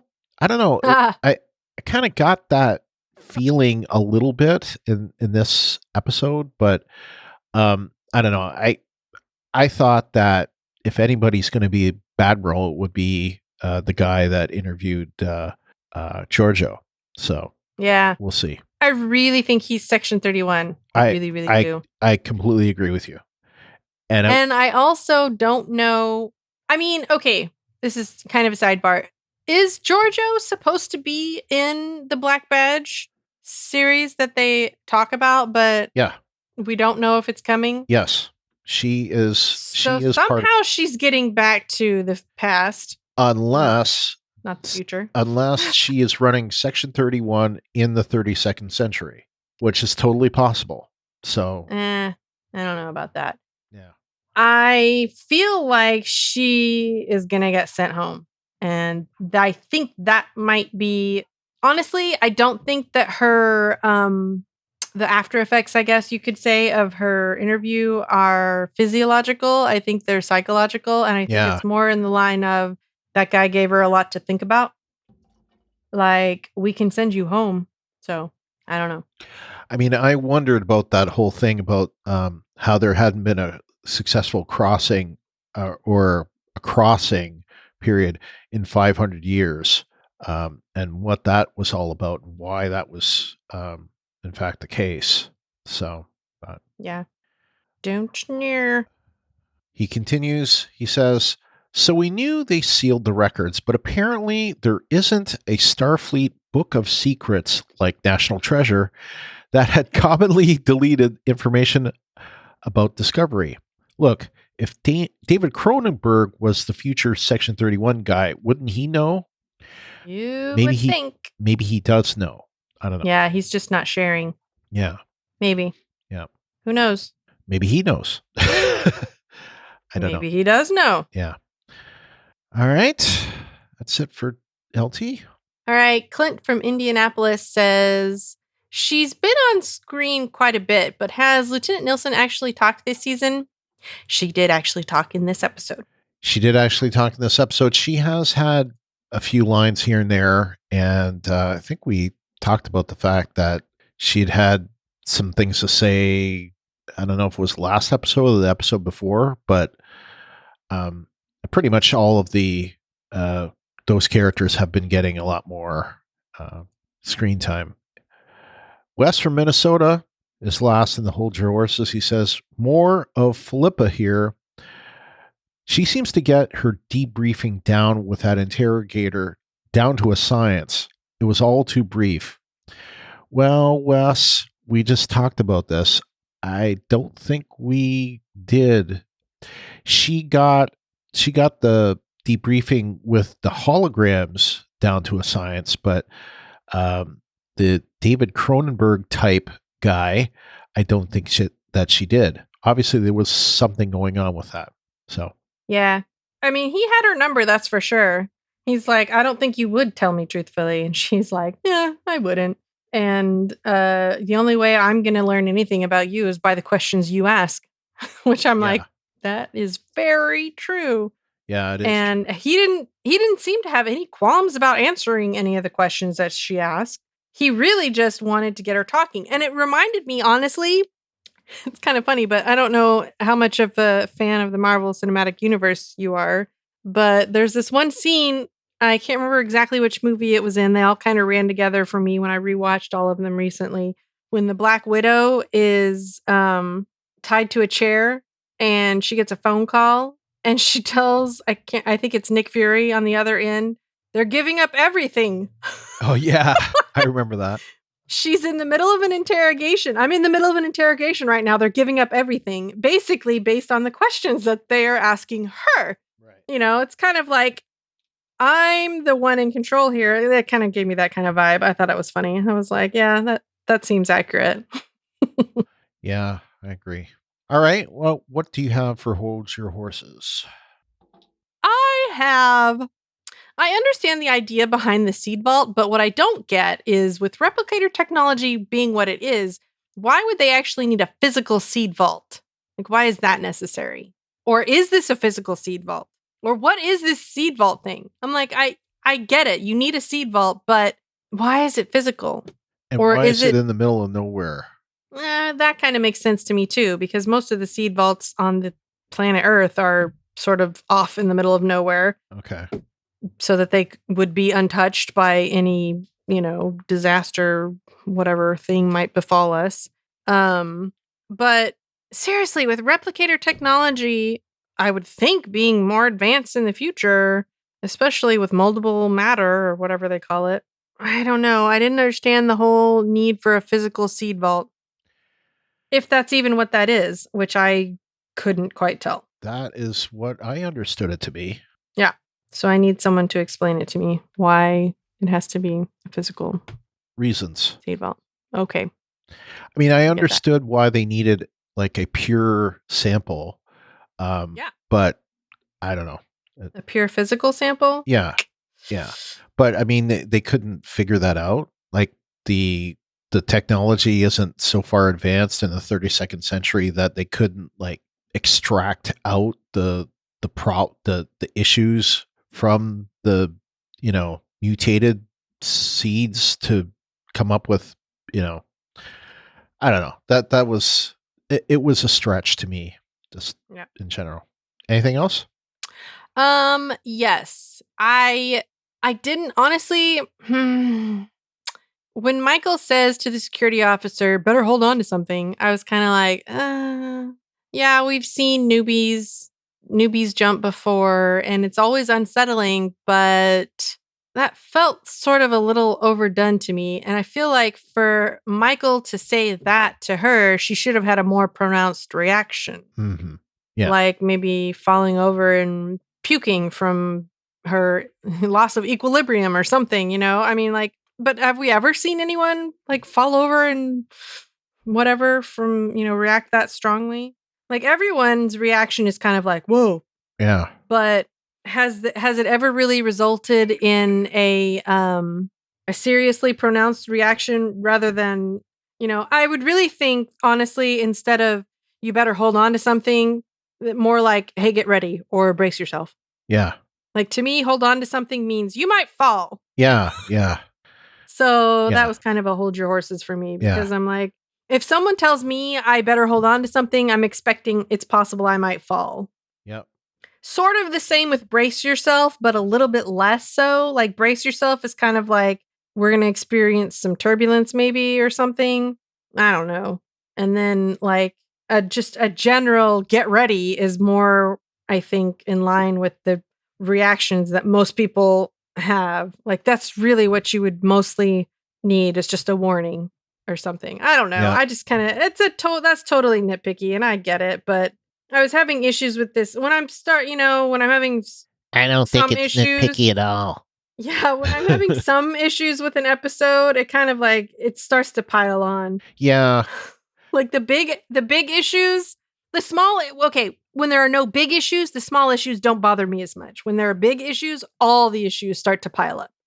And so that one, relatively small, that's why it's just a hold your horses. But I was really kind of like, again, we're trying to impress the 32nd century people with our spore drive. And yes, it is unusual, but I don't know. It just kind of felt like that was a bit overdone and unnecessary. And I'm really starting to question my 9.5. Well, no, because they're after I took all these notes, that's why I changed my rating from a 9.2 to an 8.9.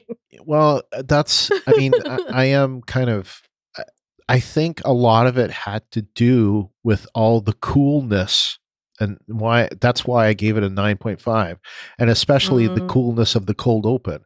But when you think about the fact that, why is Discovery going in there? And that wasn't lost on me. But and the antidote, I'm like, it doesn't make sense either. Just bring the stuff back and let them figure it out. That makes no sense at all. Anyway, if they can go get the seeds, come back, why would Culber work on it anyway? It doesn't make any sense. It does not. Do you have anything else? No, just that I didn't really notice anything different about Nan's eyes. I was like, what is that about? I didn't either. And then the whole real air, real me thing, I was like, what? It sounded like something from a commercial. Yeah, I guess. I was already irritated. Like I said, I was already irritated with the Barzan storyline. I was irritated with the whole, this 930-year-old blah, blah, blah is going to come in and save the day mess. Just really kind of and I get it. You want to make yourself useful so that they will understand your usefulness. Right. But it does that. They just went about it the wrong way for me. Yeah. And I had this in my hold your horses too. It's like the only thing that they really offer is this advance in propulsion, which is at a time when it's needed, right? Because there's so little dilithium. And I have that actually in my notes. I'll get to that in the notes later. But the fact is, though, other than that, what does this ship offer? I mean, if they were to get caught in a hostile situation, are you telling me that weapons from the 32nd century couldn't basically, blow obliterate? Up? Yeah. Yeah. And it makes no sense to me. So yeah, I that was really my whole issue with this episode, was that I just really Discovery should be retrofitted. And when is that going to happen? Yeah. I don't know that I would necessarily, I agree with Admiral Vance's hesitation about them, because he really doesn't know. These people show up out of nowhere and say, I'm your long lost cousin. And he's like, really? So yeah, you trust but verify, all that stuff. But at the same time, I don't know that I necessarily agree with splitting up this. Yeah, crew. I didn't get that either. That to me didn't really seem like the smartest thing to do. But at the same time, they do need to catch up, and they have a lot of catching up to do. And I don't know that having them all in the same place is necessarily going to be the best way to do that. This would never work for the story, but it totally makes more sense to have each one of them go off and spend time with people in their field of this century that they're in now. Right. Catch me up, instead of forever limping behind, which is what Discovery would be doing. Yeah. Dr. Gillian Taylor comes forward in time with whale knowledge. So she's got to spend time, learning about the 23rd century. Mm-hmm. Right? Mm-hmm. It's a similar kind of thing. But think about all the advances that would have occurred in the 932 years. That's a lot of time. That's a lot of time. Yes. Think about it. It is the year 2020. 2020 versus 930 years ago. It's so long that the year 1090. Yeah, exactly. Yeah. Like, that's still the Dark Ages, people. Yeah. And okay, so the ship that they both have ships, they both have starships, they both have computer, stuff. They both have phasers. Well, I hate to say it, but they're going to be a lot different, So it is pretty insane. Like if you think about it, like it'd be like someone from 1920 coming to 2020. Like forget about 930 years, just 100 years. Like how out of place would that person be? They would be completely out of place. Anyway. Completely out of their depth, out of their element. They would be using the improper slang. They wouldn't be washing their hands when they should be. We'd have to teach them about social distancing and wearing a mask. The funny thing is, back in 1920, they knew about social distancing because they had to do it in the big Spanish flu. Yes, they did. So that is one irony that we have, and probably they knew about it better than people from 2020 who can't bother to put on a mask when they should. But don't get me started with that. Well, yeah. Well, anyway, let's not talk about current. I'm over the whole coronavirus and TV thing because I'm like, man, I want to watch TV to get away from real life, not to experience it more. I'm done with the whole art imitating life thing. I really am just like, ugh, the only way I'm going to get away from this is to go watch some science fiction or fantasy TV, which is what I have been doing, as well as some other stuff that I'm like, nah.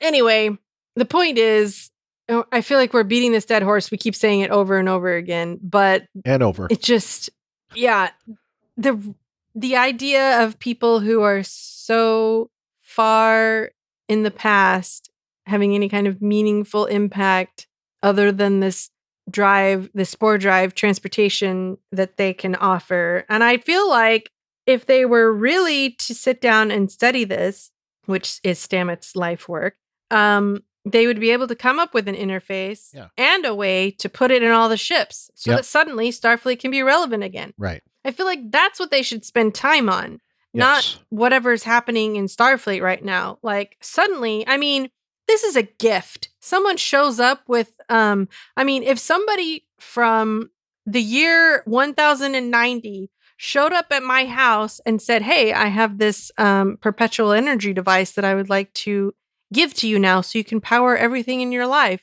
with the cost of nothing. Yeah, then I would be like, holy crap, give it to me. How can I integrate this? And how can I replicate it? And how can I give it to all my friends? Yeah. But I get the feeling that that's kind of not what they're doing, which I feel like that is a mistake. I'm like, yeah. And it's, it's like what Admiral Vance said, we've been in triage mode for so long that we don't really know how to do anything else. Right. And again, that's why I say, in addition to the spore drive, I think the other thing that they offer, as Saru pointed out at the end, is perspective. Yeah. So there is that. However, there were so many issues with this episode. Do you have any other ones? I don't think so. Well, I have some other things that kind of like, again, are adjacent to yours. The blinks that Giorgio does. Okay. How can she blink like that? Like there was a sound effect when she was blinking. Okay. I think that was exaggerated for effect. Okay. Well, if it was exaggerated for effect, it was annoying because it's like, why would she like it was like almost like an Android kind of like blinking effect that anyway. So how would she know how to do that? And why haven't holograms developed beyond that vulnerability in 900 years? I mean, yet again, we're coming back to the same thing. Like, how can that possibly be the case that things have not advanced? It doesn't make sense to me. And for that matter, go ahead. I get what you're saying about that. I really do, which is why I think that whole situation, that whole scenario is orchestrated by that guy. Yes. Starting with the blinking. I think feel you're like right. he those holograms were vulnerable on purpose. He put the idea in her head and she ran with it. Right. That's why I think that's why I didn't have a problem with it, because I was like, oh, this guy orchestrated this whole thing. Well, speaking of the advanced holograms, I mean, were they really so advanced? I don't think they so. They were super close talkers. Yes, they were super close talkers. They had this like weird, like echoing reverb effect when they talked. So, that, and especially what kills me about this is, again, I brought this up already, the Voyager Doctor. Like, to me, the Voyager Doctor was essentially human, right? So anything that shows a hologram that acts in any way that is weird makes no sense to me. And how can you possibly say that they're more advanced? Okay, they're more advanced than they were in Discovery's day, but they're certainly not more advanced than Voyager's day. So I call BS to that. Detmer, obviously that was telegraphed that Detmer is going to be more of a problem coming up here, as has been kind of telegraphed going forward. But like, why do they single out just her? And the thing that goes into what you were talking about, like, if they're all having these psychological problems, it's the 32nd century. Why don't they take, two counselors or whatever from the 32nd century and put them in Discovery and help them adjust? I don't know. Right? That makes no sense to me. The whole thing about the song, again, it's interesting, but there are so many different explanations that could be there. Like, specifically, if the song existed before the burn, we get no explanation about the burn except for this song. So, it is kind of weird, and I hope that we'll get more. Of course, we don't hear anything, and she doesn't even ask the question about her mom, even though she brought it up in the cold open. I thought that was kind of weak. Also, I didn't get the whole Giorgio thing at the end, like why she was just standing there, like was she messed up? Like, what the heck happened? I think she was contemplative. Is that what contemplative? Yeah. I wondered that, or if it was like something like, what happened to Picard with Girardi, where she was off screen, got this like, mind meld and screwed her up. Obviously not a mind meld, but then again, we've seen like an android do a mind meld, so anything's possible now. God, why did I have to think of that? Why did I have to think of that? That pisses me off just thinking about that thing. Okay, and I mentioned about the prions in the nose. It was also something that got mentioned. They mentioned CME, coronal mass ejection, and I started thinking about the fact that is one of those things that is brought up like by doomsday preppers, right? Like that we could someday get a coronal mass ejection that, like, wipes out would power. Wipe out all life. Yeah. Yeah. Yeah. And that is one of the things that comes up a lot. But it also makes me wonder about the burn itself. Like, so I understand that at some point post burn, all the subspace relays went out. So at some point there was still communication amongst the worlds. Like, so there was still travel was difficult, but they could still communicate until they all went down. So why or how or when did they start calling it the burn? Was it like right after it happened? And how long was it between the burn and the subspace relay starting to die out? Like, Why is it everyone's calling it the burn? And it makes me think of The Walking Dead. Every single place you go to in The Walking Dead has a different name for the dead, That's true. right? You have walkers, you have Biters. biters, you have deadies, you have empties on this new show. The infected on for a while on Fear. You know, they all had different names.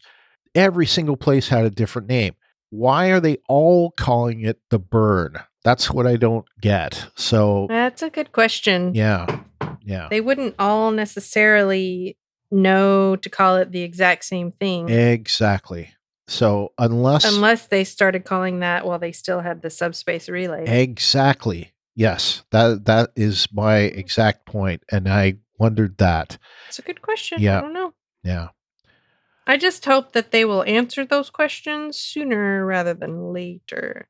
I mean, obviously it's the entire, well, they say it's the entire season mystery or whatever, but I'm like, does it have to take, like, does the why have to take up the whole season, or can we find out why partway through so that we can start fixing it? I hope that they are able to figure that out like midway through, because I don't want it to go to the end before we get that answer. Yeah. Yeah. So anything else? Yes, I do have something else, and that is Discovery going to give up their vending machine of dilithium? Last now that week, they have a spore, spore drive, LT made this great comment last week, and he called vending that machine of dilithium. Yeah, because they got this like big. That's exactly what it is. This huge thing. You know, they give this. That's essentially what it was. Like, you know, press the button and you get a car. Yeah, get a car. So you get dilithium, and you get dilithium. Are they gonna take all that dilithium and give it to Starfleet Command and distribute it among the other ships in the fleet? I would think that they would have to, but we don't. Yeah, but at the same time, I think that didn't someone say something about we don't know if it's going to happen again? Well, yes, but so then would they want to risk having all that dilithium on board? Well, I mean, presumably, I would think that if you have a small amount of dilithium on board, it would be a smaller explosion. Well, any explosion is bad. I would think that a smaller one is less bad. Less bad. But I mean, that's my point. Like if dilithium, like what we don't find out is how many of those ships that are in that whole, you know, bubble of Federation headquarters, how much of those ships of them don't have dilithium? Yeah. And they've got this like Fort Knox of dilithium. So so why I would think that would be like first order of business. You know, the admiral would say, let's divvy up this dilithium. Give me your dilithium, goddammit. Because if it's in such short supply, and you know, one of the things that came up in, I can't remember if it was episode 3 or episode 4, but the thought was maybe that this happened because there were mining impurities that occurred, and maybe the dilithium wasn't so pure anymore, and that caused the lithium to become unstable, and you know, that's what caused it. I don't know, that's possible, but anyway, my point being, we've already seen this big like vault of dilithium, and if it's in such short supply, I would think the whole Starfleet would need that. So I would think they'd have to give some of that up. So I'm surprised that didn't come up this week. So, but maybe it will next week. Maybe that'll be first order of business. Vance will go, so how much dilithium do you have?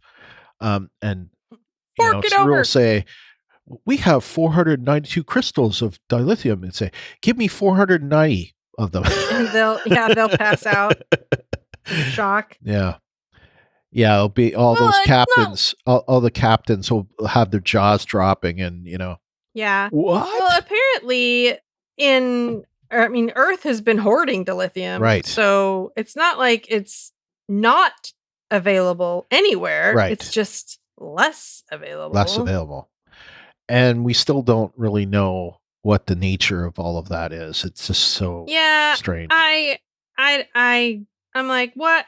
Okay, I don't understand how. I want someone to explain to me post haste how a crystal can explode. Like, how do they get all explodey like that? It doesn't make sense. It does not, which is why I need someone to explain it to me. They got some splaining to do. I agree. I believe that is it for my hold your horses. So let's move on to open hailing frequencies. We have 5 voicemails this week. Woo! That is incredible. So our first is from, and we have to keep up his streak, Jeff X-Force 11. Yay!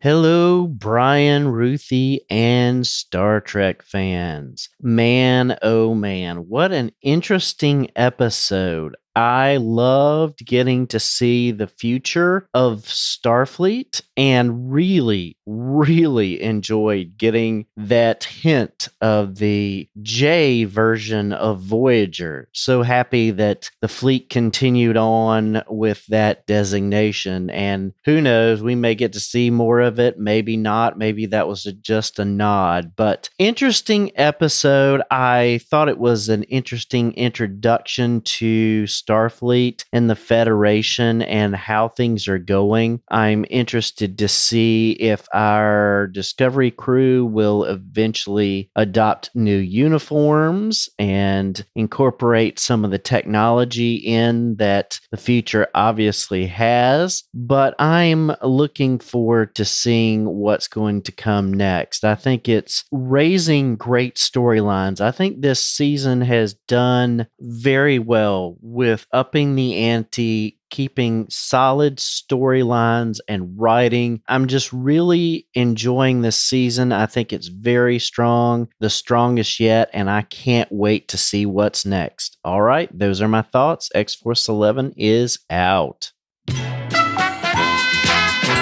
Well, thank you so much, Jeff X-Force 11, for your voicemail yet again. And you bring up some interesting points. First of all, the Voyager J. I tend to think we're not going to see the Voyager J again, but like I said earlier, I wouldn't be surprised if we see the Enterprise V or whatever. Yeah. Or the Defiant, E or something. I don't know, but I don't know what we expect to see with that. And I do wonder if we're going to get like a Discovery A at some point with a new technology discovery with still with the spore drive, but upgraded. Because upgrading 1,000-year-old ship, how far can that really go? Even if it does have Zora, they can just copy Zora over. So I don't know. I don't know either. I do agree, though, that they do need to do some retrofitting with the upgrade and technology stuff. Post haste. Yeah, there better be some kind of upgrades next week, because otherwise it makes no sense. Otherwise, to me, the ship is no better than a courier. Yeah, they're just driving around in a museum, basically. And when I say courier, I don't mean courier that we've seen earlier in the season. I mean literally like a UPS truck. Or an Amazon doing a delivery. Yeah, the Amazon delivery. Yeah. Yep, that's exactly what they're going to be. Yeah, that's it. That's all they should be doing is point A to point B. Beyond that, it has no business doing anything. Getting the technology to other ships and then building other ships, and it makes me wonder, how fast can they build ships in the 32nd century?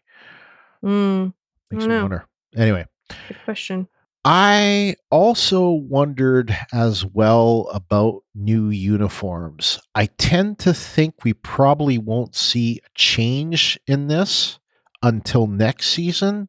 But if Mm. you've seen the previews for next week, we do see that we are going to see new badges. So at I least, just want them to have new communicators. well, hopefully those will be communicators. Like, I mean, shit, they had that next gen. I mean, come on. Mhm. They should be able to tap the badge and and go or whatever the 32nd century equivalent of that's a terrible imitation of it. Oh man, I have that sound effect on my phone. It's my text message thing. So every time someone sends me a text message, that's what I hear. It makes me happy. I gotta get that. You have to send that to me. Send you the file. You have to send that to me. I too wonder what's next, but I'm pretty sure what's next, like based on the preview, but just also based on what we heard in this episode, is this whole Andorian Orion alliance, which they're now calling Emerald Chain, which I get the Emerald part, but I don't get the chain. Like, how is an Andorian a chain? I get Emerald because that's like, green. Yeah, that's green, but chain I don't get. Unless there's like the one thing it made me wonder about in the second episode, Far From Home, they talked about a Tellarite exchange. So are the Tellarites involved with this too? Or I don't know. Did you hear that? Yes, I did. I gotta have that. I gotta have that. All right. So that's it for Jeff's voicemail. Thank you so much. And keeping your streak, which is so long that we can't even figure out how long it's been. I know. I think it goes back to the beginning of Picard, but I want to go back and confirm that. To quote Matt Damon in Ocean's 11, it's longer than it's long. Anyway, Jeff, you're the man. You have been with us now every week. You get that honored first spot because not only do you give us the feedback, you give us the feedback ahead. Every voicemail, you are the first every week. So kudos to you. Anyway, all right. So next is Fred from the Netherlands, and I want to thank you again, Fred, for getting in your feedback so early. I know it's difficult, and this is a short one, but we still appreciate you getting it in so quickly. All right, here it is. Hello, Brian, Ruthie, and possibly Elsie. This is Fred from the Netherlands with some short feedback for Star Trek Discovery, Season 3, Episode 5. Very good episode. I really wonder if we will see at a certain time also the Discovery crew in the uniforms of the new Federation. And I'm very sad that we lost Commander Nhan, but there is still a possibility we will see her back. That was all for now. Greetings, all the best, Fred from the Netherlands. P.S. Thank you for explaining how Thanksgiving dinners work in the US. Well, thank you so much, Fred from the Netherlands, in your feedback. And again, thank you for getting it in nice and early. So, yes, and Ruthie, if you haven't listened to it, Fred didn't find that last episode's dinner made a lot of sense, and LT and I explained to him, you have never experienced Thanksgiving Day dinner in the Netherlands because, let me tell you, sometimes it can get out of hand. No doubt about that. Yeah, it's just a thing. Anyway, okay, so just to correct you, you said LC. That's, of course, LT. From NC. Yes, LT from NC. And we talked about Discovery uniforms. just a minute ago, I think it's probably not going to be until next season, but I wouldn't be surprised at some point we're going to see them. Maybe if there is a 1031A, maybe that's when they'll happen. I don't know, but yeah. Non, do you think we'll see her again? It's possible. Do you think we'll see her again this season? I don't know. I personally think we are not going to see her the rest of the season, but I wouldn't be surprised if we see her next season. I don't know why, but, then again, we'll find out when next season comes. So anyway, again, it was a short but sweet one. Thank you so much, Fred, for getting in your feedback. All right. So our third voicemail is from Jeff B. from Idaho. Good afternoon, Brian and Ruthie. This is Jeff B. from Idaho giving feedback on episode 5 of Discovery, Die Trying.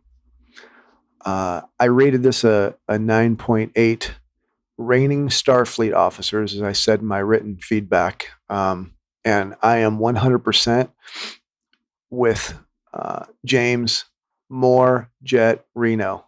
Every one of her lines is golden. Just love her. My first thought watching this was that it's turned into the United Federation of Patox, as Admiral Vance's reception was not very warm. Fortunately, that changed towards the end of the episode, but I still think that there's a healthy level of skepticism on his part. I wonder what happened to Adira as she was escorted away to medical to be analyzed. That was the end of it. We never heard any more, and I'm surprised that Saru didn't have someone go with her just to make sure she was okay, because here she is in a totally foreign environment, and they're going to send her to some medical personnel to analyze her, and she's going to be there by herself. That seemed odd to me. I really thought it was funny when the holographic Dr. Eli asked Michael, "Are you prone to emotional exaggerations?" I thought that was really sort of a little wink and nod to the acting style of Michael and the dialogue they give her. But on that note, I really do love the complementary leadership style of Saru and Michael. I think that anytime you have people in leadership roles, you need complementary styles to kind of round it out. And so you've got this sort of emotional shoot from the hip. If we can get our hands on those records, Michael Burnham, and then you have Saru, who is, by the book, calm. I know he's going to, I know that, he says, I know the Admiral is going to, reassign everyone, but that's how Federation works, and we're going to follow their lead, and let's not, panic yet. And I really like that interplay. I wonder what the human interrogator did to Giorgio. First of all, Giorgio's scenes, I absolutely adore Michelle Yeoh, the actress. I adore that character. Her lines, just unbelievable. But clearly something nefarious is afoot. And I think that, I suspect that interrogator implanted something, programmed her, did something to her, and there's something going on there. And I suspect that he has something to do with the burn, which maybe is stating the obvious. I loved Culber when he was asked, clinically dead? Well, I was emotionally dead too. Again, more just the dialogue this time was just was great. So many funny lines. And to end this, super bummed out that Nan is gone, although I hope that we see her again. Finally she gets some character development, and you start to realize who she is.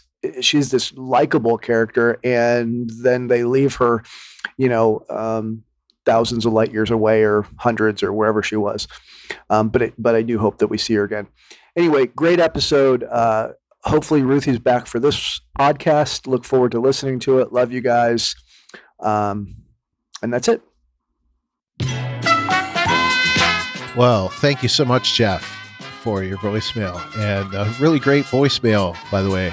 A lot of things that as I was listening to it, I was jotting down like, got to talk about this. When you gave your rating about its rating raining officers, I kept thinking of that song, It's Raining Men. Hallelujah. Raining men. And Hallelujah. And I loved how you said the United Federation of Pataks.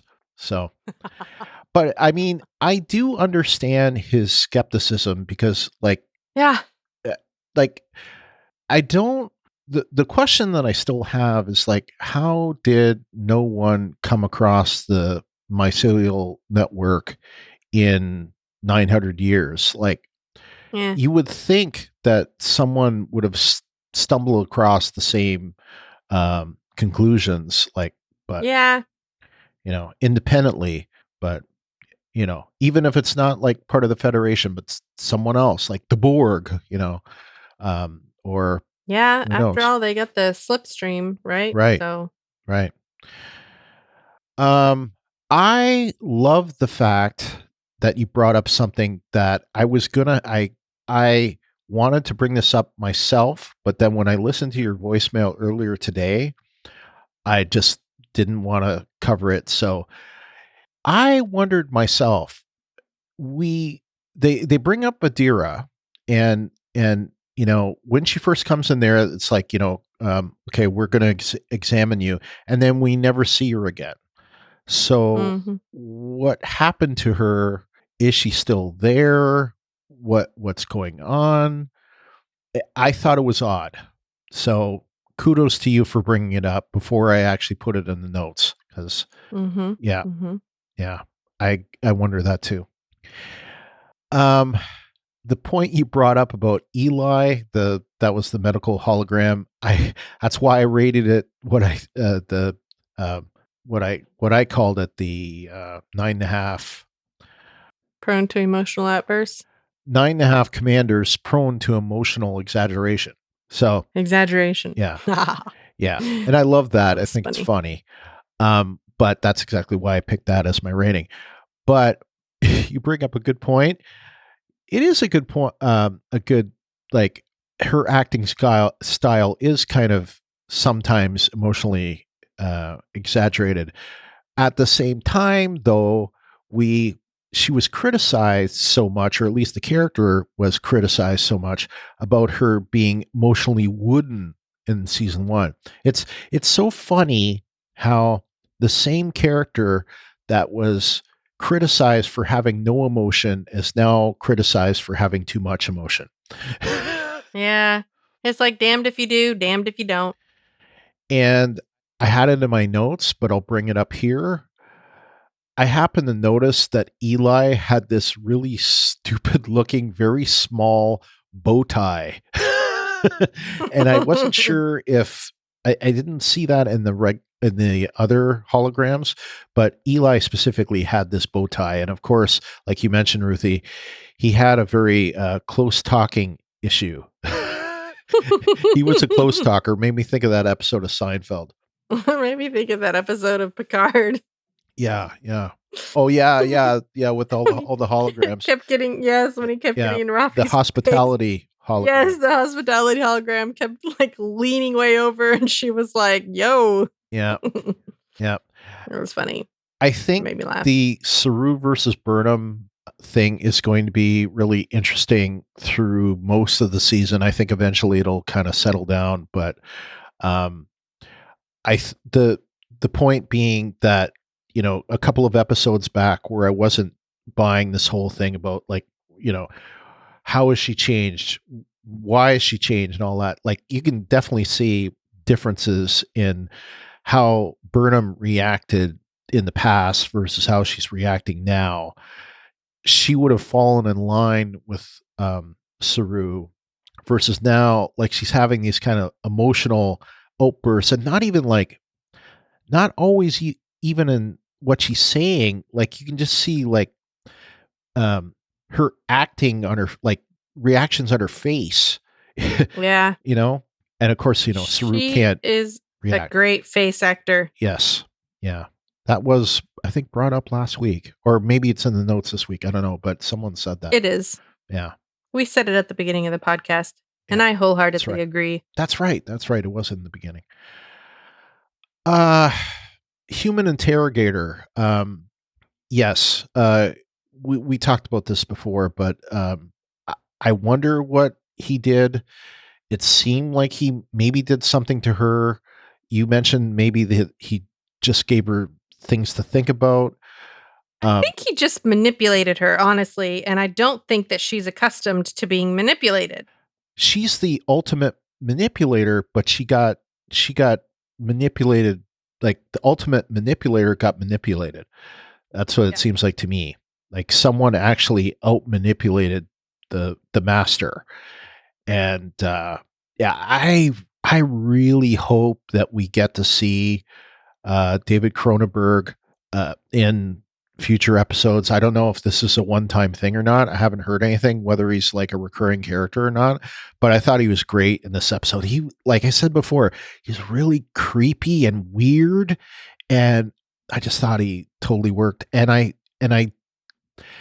if the Section 31 show ends up in the 32nd century, I want him to be in that show. Like that would be awesome to me. If he was like the leader of Section 31 and,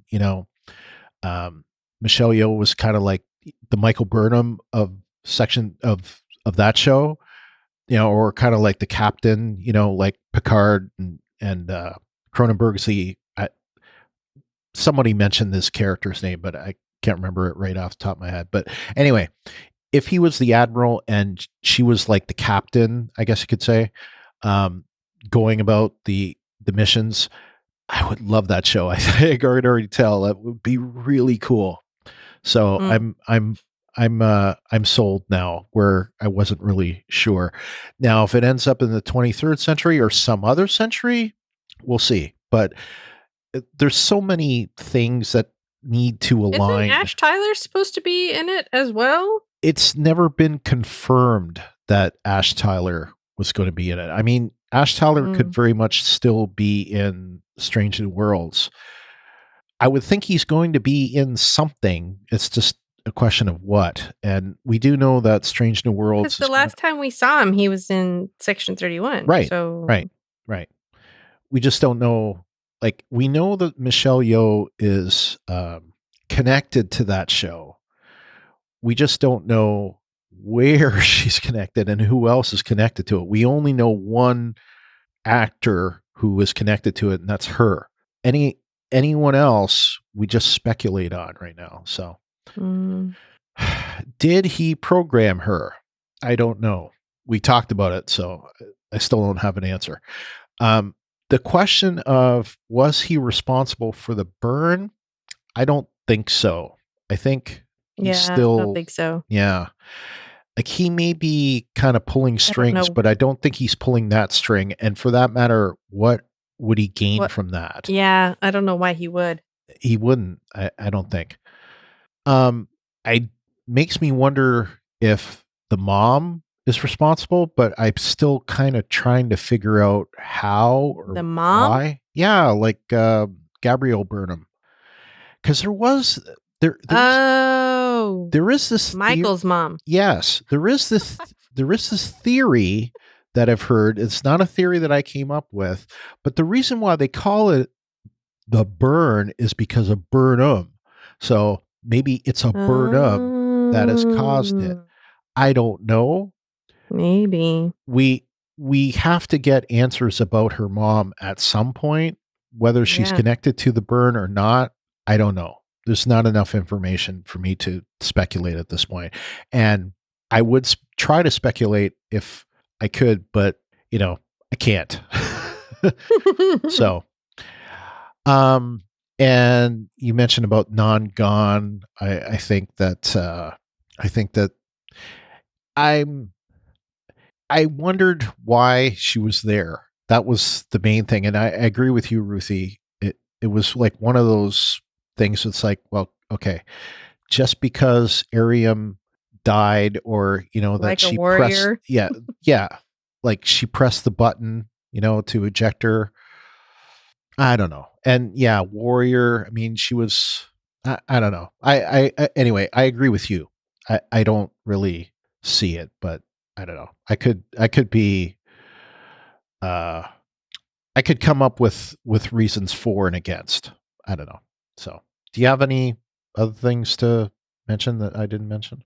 No, I think that's it. All right. So our next voicemail is from Edwin from Arizona. Hello, Brian, Ruthie, and my fellow Star Trek fan. This is Edwin from Arizona. I just want to chime in on episode 5. We're halfway through the season, and yeah, I enjoyed it. I like all the storylines. With Georgiou and Nan, and a little bit more with Michael Burnham, and a little bit more with Saru. And yeah, I enjoyed the new Federation. It kind of in the trailer they made them kind of skeptic that maybe they're bad guys, but it makes sense. They have to not trust Discovery right away, and they have to go through protocol. So I enjoy that aspect, and I enjoyed pretty much the whole episode was good. Now my question was, do you think we'll find out what the burn is in the next episode? We're already halfway through, and I don't know if they're gonna reveal that yet, or they're gonna wait till the end, or what. That's my question, and thanks you guys for doing this, and I'll talk to you later. Bye. Well, thank you so much, Edwin, for your voicemail, and good to hear from you again. We always pretty much hear from you every episode, but sometimes it's just written, and sometimes it's written and voicemail. So, thank you for your voicemail. Your major question there is, will we find out about the burn next episode? My belief is no. I don't think we will yet. I don't think so either. Yeah. I think like it is, we're getting near the point, like this is episode going to be episode 6. There's 13 episodes. I'm wondering if it's probably going to happen around episode 8 or 9, which would be kind of similar to how things kind of mapped out last season. It was a 14 episode season, but similar anyway, around the same time. Because I know, like, we know the name of the next. Well, we know the names of all of the episodes coming up, and the next 2 don't sound like they deal with what the deal is with the burn. And we'll talk about the next episode later on. But anyway, I think we're probably 2 or 3, maybe even 4 episodes out before we know the nature of it, who's responsible, who did it. Or there may be one episode where they figure out who did it, and then another episode of how to fix it. But I don't know. We'll see. What do you think? Yep. Sounds about right. Yeah. All right. So our next and final voicemail is from a new listener, or at least I shouldn't say a new listener, but a new person to give us any feedback. And I think fresh to giving us any feedback, period, not just voicemail, but period. Hey, voicemail. Brand new, Trey from Pittsburgh. So let's listen to his. Hi, this is Trey from Pittsburgh. I'm calling about the Star Trek Discovery podcast in the most recent episode. I thought it was a wonderful episode. In fact, I have been a Trekkie my entire adult life and most of my childhood, and Discovery has become one of my favorite Star Trek shows. This week's episode I thought was just simply amazing. The way that they're still telling the story with the overall arc, very Babylon 5-esque, knowing the end when they started writing the beginning. And it doesn't seem like it's Picard where they know where they want it to go and they're rushing to get there. It's more of a slow burn, I guess, before the great burn. I think it's just a wonderful episode.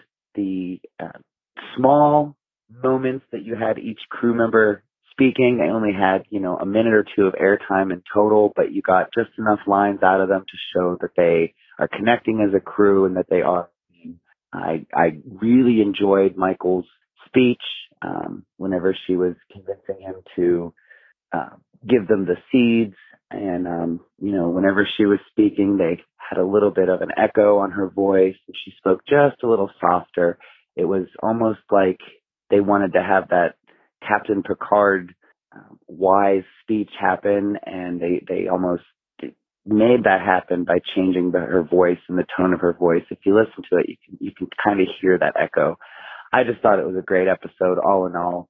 And with non-leaving, it was a great way to have her exit the starship, but still stay in the storyline if needed.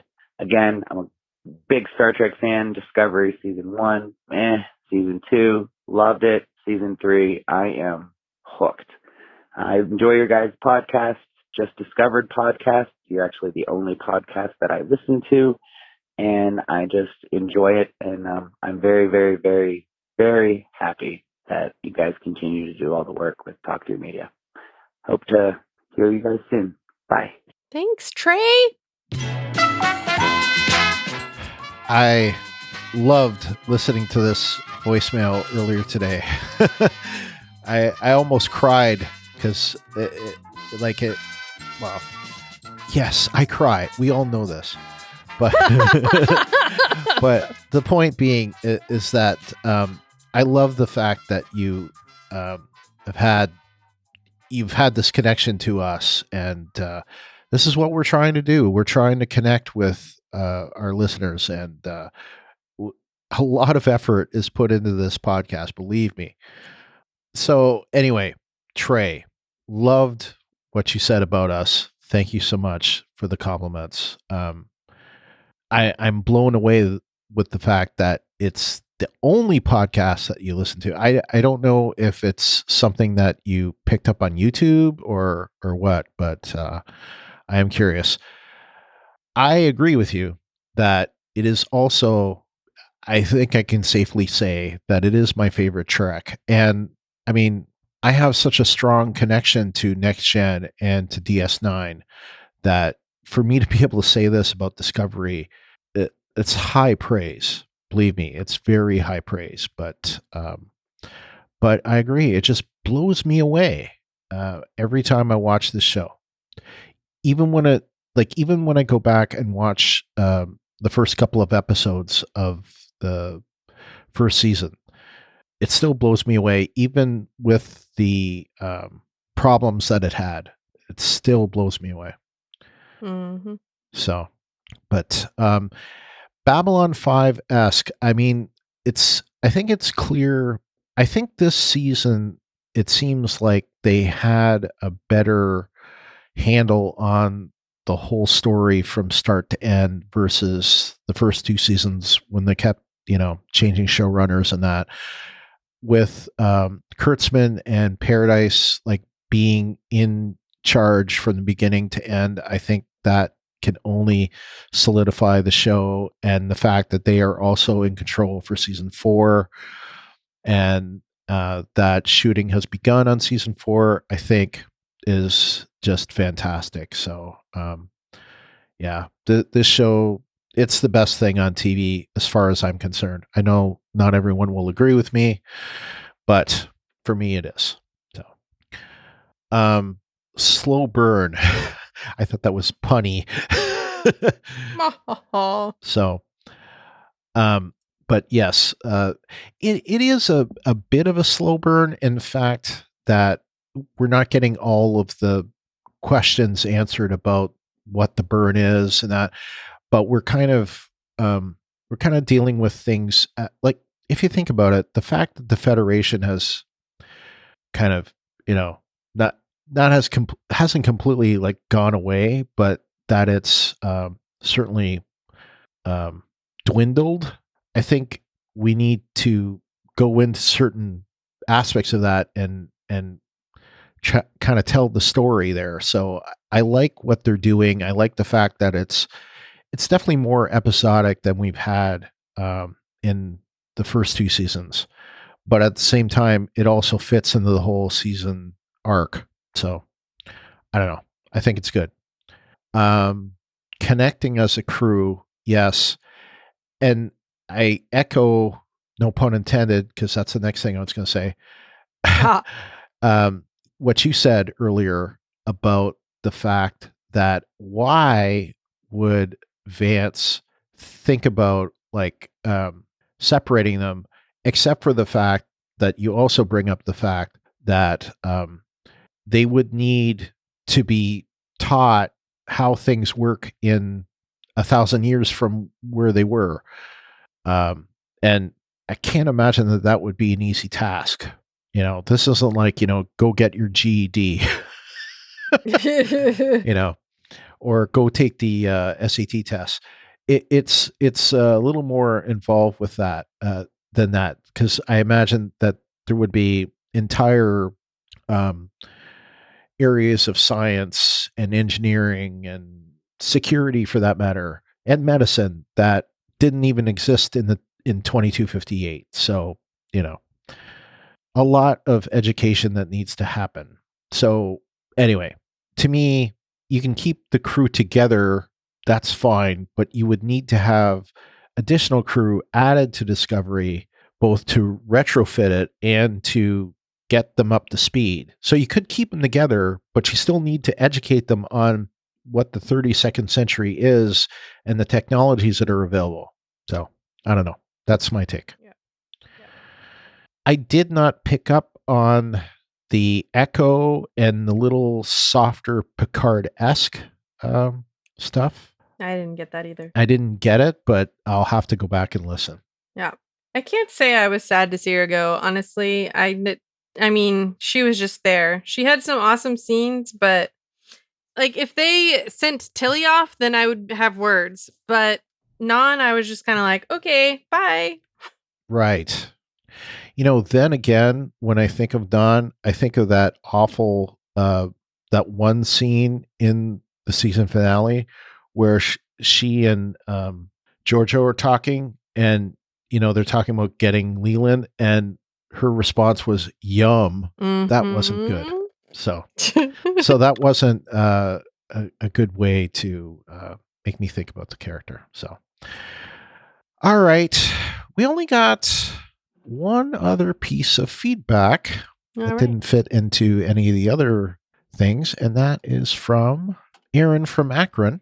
And he says, seeing the title alone, I expected a 50-cent deep cut, but instead I was treated to a great telling of the future Starfleet, a ship entirely run by holograms. I'm in. Yeah, that's probably it. I didn't get that. Well, I still don't get what the heck the title was. I guess maybe it had to do with the Doctor trying to save his family. It wasn't. I didn't like the title, honestly. It just went along with all the other things I didn't like about the episode, though. So that was like least among them. Yeah. So I was going to say this earlier, and I forgot to mention I thought about it during one of the voicemails. I'm thinking I'm going to drop my rating to an 8.5. I think that's more appropriate. So that's even lower than yours. Mm-hmm. Funny how that happens. All right. Now we're into other notes. What do you have? I want to know how they knew who was the captain and first officer. Like, I get why they knew who Adira was, because they obviously could scan for the symbiont. But how did they know who captain and first officer was? Position on the bridge? I mean, Saru was sitting in the captain's chair, so I get that. Yeah, and we're going to beam you over now. Although, which is why I was like, how do they know who to beam over? They didn't ask for them by name. I mean, because if they already were scanning their logs, then they should know more about them than they do. Yeah. Anyway. Yeah. Let's see. Yeah, good point. I noticed this a lot, but I feel like Doug Jones is uniquely suited to all of the unusual characters that he plays. Yeah. Yeah. I think I noticed it when the three of them were walking into Federation headquarters, and they were kind of blurred out a little bit. I was like, man, he looks so unique. The way that he is just, he's very uniquely suited to Saru and all of the other characters I've seen him play over the years. But yeah, and he's a great actor. Well, he's definitely so there you well go. suited. Let's see. I agree. It seems like the beginning of the episode made sense to me about how they didn't really trust them because they weren't sure. But I felt like they shouldn't have trusted them by the end of the episode, but they did. And I think that also kind of put me off a bit. I was like, I don't know. I mean, what he's saying to them is, I have no way of corroborating your story. And based on that, there's no way that they should ever be trusted, right? So I kind of just feel like, I don't know. I felt like the trust at the end came a bit too easily for how the story played out. I don't know. It wasn't like they did anything super spectacular other than use the spore drive and other things that they shouldn't have been able to do to save people who were refugees. For one thing, they weren't exactly, it's not like they saved Admiral Vance. So I kind of was like, I feel like this trust is not earned. And the wariness at the beginning made sense to me because of the temporal war that happened. Yeah. That the Discovery basically just jumped right over. So, of course, they wouldn't have any idea. And True. I mean, what he said is true. Technically, them being there is a crime. And I mean, ignorance of the law has never been a defense. So, I don't know. Right. Other than they don't have any way to send them home. Yeah. Yeah. I don't know. Right. I would agree with all of that. I mean, it seems like, I mean, it is, you know, oh, you do this one thing and everything is good. So yeah, I would agree. I mean, the only reason I would think that gives them like a leg up is the fact that they have the spore drive. And it really, like, as it goes, like, you're really just going to, if you want to use the spore drive, your best bet is to keep the existing crew together, because otherwise they're not going to know how to use it, you know? So all of that is true. Yeah, but that's super thin, though, because like he said, it's very thin. Yeah. We just need Stamets. Yeah. So I don't know. But the point being that, you know, we're going to have to see an upgraded Discovery, and whether that's a new Discovery or, you know, a severely upgraded Discovery, and how this fits in the Calypso and all of that. I don't know. Something needs to happen with all of that to fit together. Yep. Got anything else? Did you understand why Non refused the debrief? No. I didn't get that at all. And I was like, that is just rebellion for rebellion's sake. I mean, of course they're going to be debriefed. So I mean, that's something that you do with an enemy. Yeah. So I didn't understand. Name, rank, and serial number. I'm like, really? So that's how you feel like? You feel like you're being interrogated by an enemy? It's like, okay. Like, Giorgio didn't even act like that. And she really was an enemy because they were like, you're Terran. So I didn't understand that. Did you understand what was causing the energy bursts when they were rescuing the Tikov? I think it was the chronomass ejections, wasn't it? Or no, because then they would all be dead. It's not. You're right. No. Then the answer is no. I feel like that was something that wasn't really explained very well. There were a lot of things in this episode that I was like, what is this? And every single time something happened, I thought, why would their technology ever be able to handle this?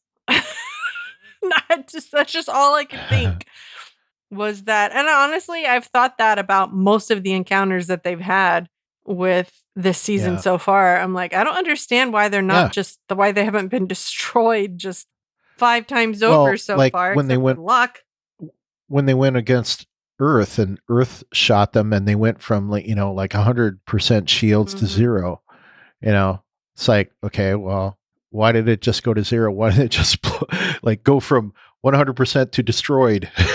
Well, but you know, who knows? But yes, I concur. Anything else? I I agreed with Nan when she said that just because you don't understand a choice doesn't make it irrational. However, like, I don't know. I mean, again, more confusion as I'm watching this. I'm like, what? Like, this guy is clearly not able to take care of this ship anymore to do his duty, basically.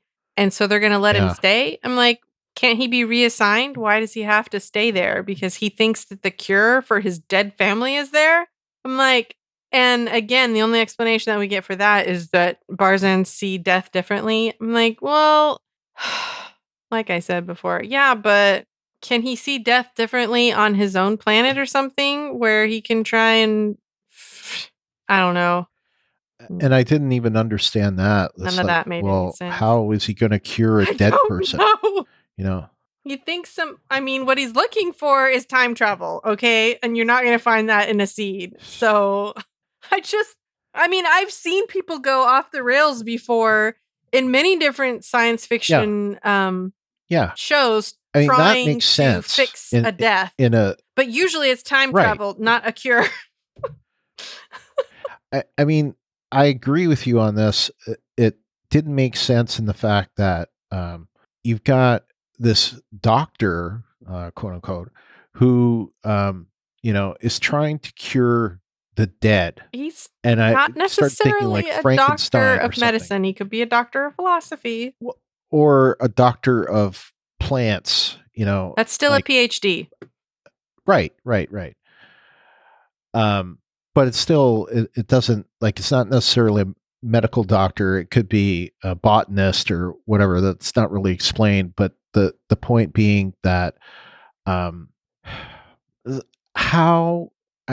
okay, so the Barzans think of death a different way. Well, I mean, how do you bring back a corpse? I don't know. I don't understand. There were definite holes in the story.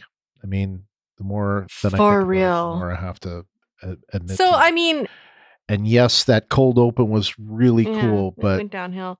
His health is compromised. He should have been relieved of duty because that ship has a purpose, even though I don't understand it, because I feel like all of these seeds should be able to be replicated. Nevertheless. And the other thing is, like, I mean, if the safest place to be is Federation headquarters, why don't they move it there? Because, like I said before, if somebody comes along and destroys Federation headquarters, that ship is gone. You don't put your your most important thing where you're most vulnerable necessarily. Like if somebody comes along and destroys Federation headquarters or whatever, gets through their defenses, then right. Okay, I can buy that. I mean, why isn't the White House at Fort Knox? I don't know. True. Anything else? I think that I have mentioned everything I wanted to say. Okay. I only have two quick things to mention, and that is that the writers intentionally made Tilly make a mistake. And that is when Tilly says the 10th generation of evolution of Voyager, and then that is quickly corrected by Oo, who says 11. That's done for the viewer because viewers make this same mistake. I don't know how many times I've heard people make this same mistake because they forget about like the 1701 as the first generation. And then, so the 1701D is not the 4th generation in the Enterprise, it's the 5th generation in the Enterprise. So that's why she said 10th, because J is the 10th letter of the alphabet. But as we know, NCC 74656 was the 1st generation, so it's 10 plus the first one makes 11. So anyway, that's why it was done. Tilly is obviously smart enough to know it's 11. That was for the viewers that would make the same mistake. Anyway, the other thing is Rachel Ancherol is Canadian. And there were a couple of times in this episode I definitely heard her Canadian accent, and the most obvious one was in the cold open when they're coming into headquarters, and there's this one ship, and she says, "It must be a scout," and the way she said it was, "Must be a scout." So hopefully I said that with more of a Canadian accent than I normally use. But the word, anything that has the like OUT, a lot of Americans think it's out and about. And the reason it's not that we say that, like, make it sound like a boot. It's because it's shortened. It's condensed, and you hear it as a boot, but it's not. It's Canadian. It's about or scout, but it's too fast, so it comes out scout. So anyway, just wanted to report on that. And if you think I'm making fun out of Canadians, just remember I'm still Canadian, even though I've lived here for 20 years. All right, so now. Well, thank you for explaining Canadian. Okay, so now is time for Shipwide Announcements. The Ready Room this week, which I actually got to watch before I podcasted this time, because I didn't get to do it last time, featured Rachel Anchero, non, of course, and the supervising producer / visual effects guy, Jason Zimmerman. And there was a lot of talk between Will Wheaton and Jason about like pre-visuals and all the different layers that they apply the effects on, and like how many passes they make on like a scene like Federation headquarters, because it was a lot of them. Anyway, so many things that they do, a lot of them you wouldn't even realize, like how, like even like alien makeup is often has computer effects applied to it. So anyway, so it was interesting. If you haven't had a chance to watch it, I would recommend it. Getting into news, and of course we want to thank Wes Huntington for collecting most of these stories for us, I think. Yeah. Thank you. There's an online petition circulating about LeVar Burton, that he should be the next host of Jeopardy. After, of course, Alex Trebek died from pancreatic cancer. He had patriotic cancer? Yeah, he had patriotic cancer.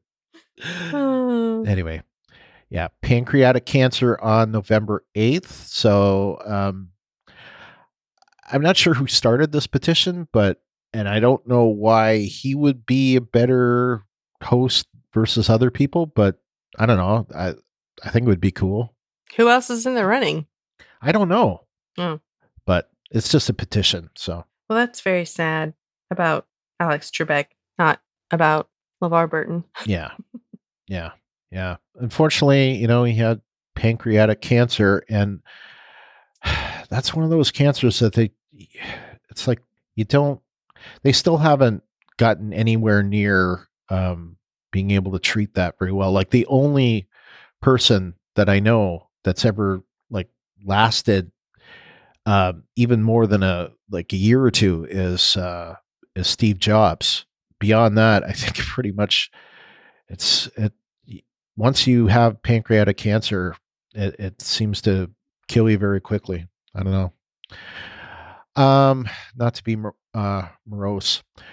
Viacom CBS's earnings were announced this week for the third quarter of 2020, and they were up thanks to Star Trek. And yay.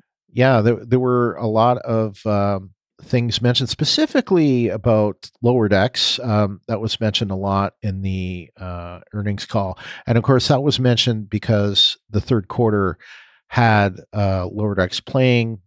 At the time, Discovery is fourth quarter, so that's why Discovery wasn't mentioned. But there were a lot of things that were down this particular quarter. A lot of it's like ad revenue and whatnot. But I mean, it's done well, and I think they said that there are 17.8 million subscribers now to CBS All Access, which is like way up from where it was. So it's pretty good, you know.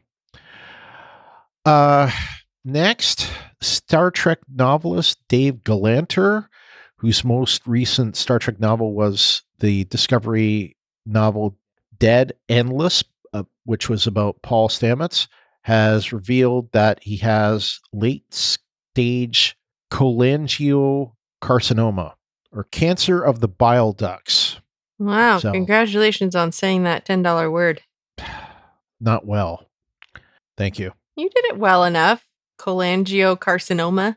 Also, it's not really a Star Trek thing, but the Orville, like the rest of Hollywood, was shut down due to COVID-19, but supposedly it will be resuming production next month. So yay! Hopefully the third season will be released sometime late 2021. So woohoo! That's good. I mean, second season of, well, I love the Orville. You know, I wouldn't say I love it more than Discovery. I think I love Discovery more than the Orville, but I love them both for what they are. I thought second season of the Orville was great, and for the most part, anyway. And I look forward to what they're going to bring to Hulu. So good news. Yeah. After a week off because of the election, ratings came back for Star Trek Discovery, which is still airing season 1 on CBS Thursdays at 10 p.m. because of, the schedule being kind of light because of so many shows not being in production yet. But it's really good to say that ratings this week were quite a bit up. Yay. 0.3 in the 18 to 49 with 1.975 million viewers. That's the biggest ratings it's gotten so far. And that's versus 0.2 in the 18 to 49 with 1.368 million viewers 2 weeks ago, because last week it was the elections. Also, in the Parrot Analytics numbers, Star Trek Discovery was up one spot this week from number 6 to number 5. And the way they do it is they come up with, like, what's the average demand in the average show. I don't know how they figure out what the average show is, but versus the average show, the number one, both in total and in digitals right now, is The Mandalorian, with 96.7 times the average. Star Trek Discovery is number 5 in the digital originals with 34.3 times average to the average show. And that's actually up versus last week's 33.4 average. So, and there's like a bunch up between the number 3 and the number 7. There's not much of a gap between them.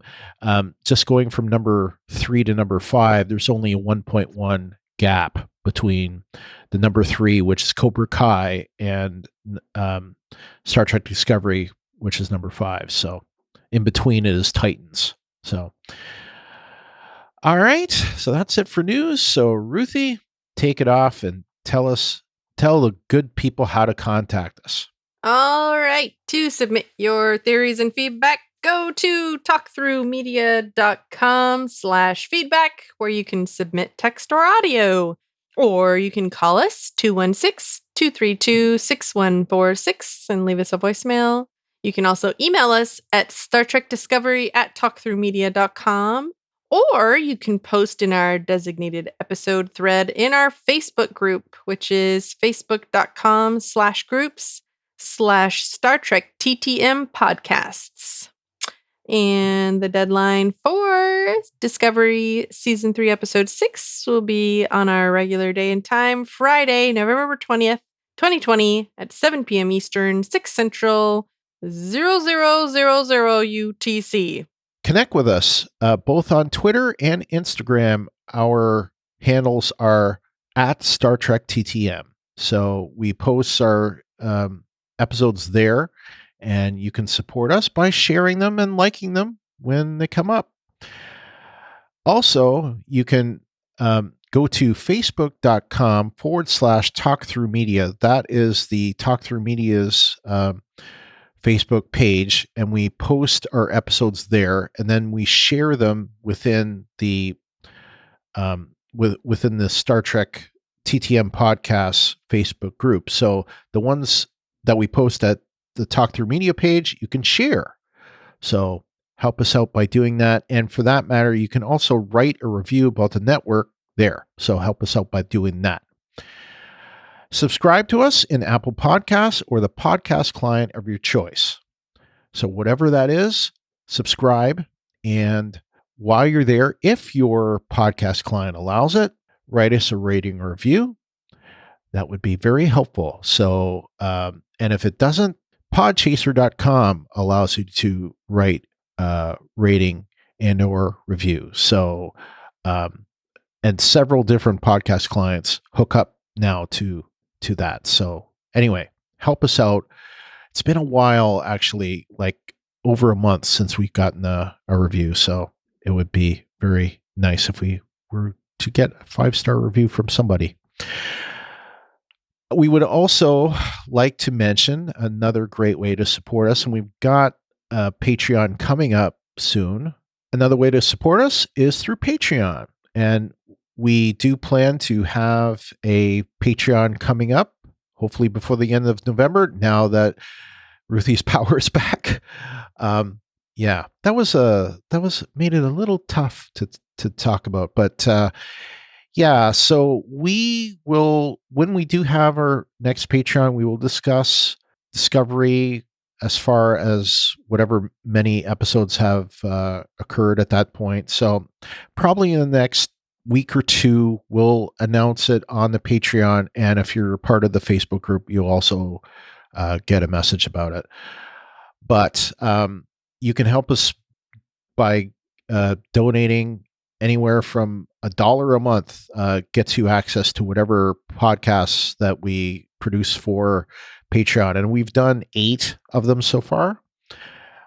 So this will be the 9th, but you have access. Once you subscribe, you have access to all of the podcasts that have been available. Anyway, so we would like to thank our Patreon supporters: Clint McCollum, Lawrence Todd, James Robbins, Fred Petrie, Kyle McAdams, Kim Vogley, Brian Shiro, Christoph Leckleitner, Lee Radke, Aaron Mays, Michael Carrier, Stephen Chambers, Kevin Lyle, Jeff Gentry, and Jeff Bayako. All of our episodes are available first on YouTube. Just search for Talk Through Media, and when you find our channel, just remember to smash that subscribe button and click the bell to get notified when we have new videos, because they go out first before the podcast does, because it's just part of our production process. Everything that Talk Through Media does can be found on the Talk Through Media all-inclusive feed, which includes, in addition to the Star Trek Discovery podcast, the Star Trek Picard cast, the Star Trek Lower Decks podcast, it also has the Rebinge Deep Space Nine podcast, the Walking Dead Talk Through, and the single episode of Let's Talk Through. Kyle, and who of course was hosting Lower Decks with me, and co-host, who's on the last 2 episodes of Star Trek Discovery podcast, LT, are doing Fear the Walking Dead Talk Through. I've still been involved. In fact, this episode I was probably on there pretty much the whole episode. Not exactly.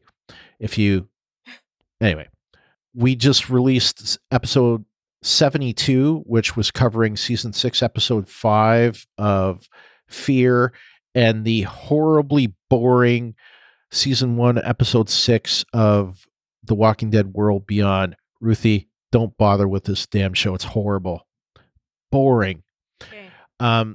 Anyway, so that episode came out earlier this week, so you should be able to pick that up. And yeah, so next episode of the Star Trek Discovery podcast will be covering Season 3, Episode 6, titled Scavengers, written by Ann Cofell Saunders, and we don't know who's directed it yet. That hasn't been released. But this scene that we see as part of the clip that's on the Ready Room, we see a meeting at Federation or Starfleet headquarters with Admiral Vance, and there are several other captains there with Saru, and they're trying to, like, Vance is assigning like where they're going and whatnot, and there are a couple of captains that are reacting to the fact that Discovery has a Spore Hub drive, and they're like, huh? That was the one thing I noticed more than anything else. Mm-hmm. Until next time, I'm Brian. And I'm Ruthie. Peace and long life. Live long and prosper.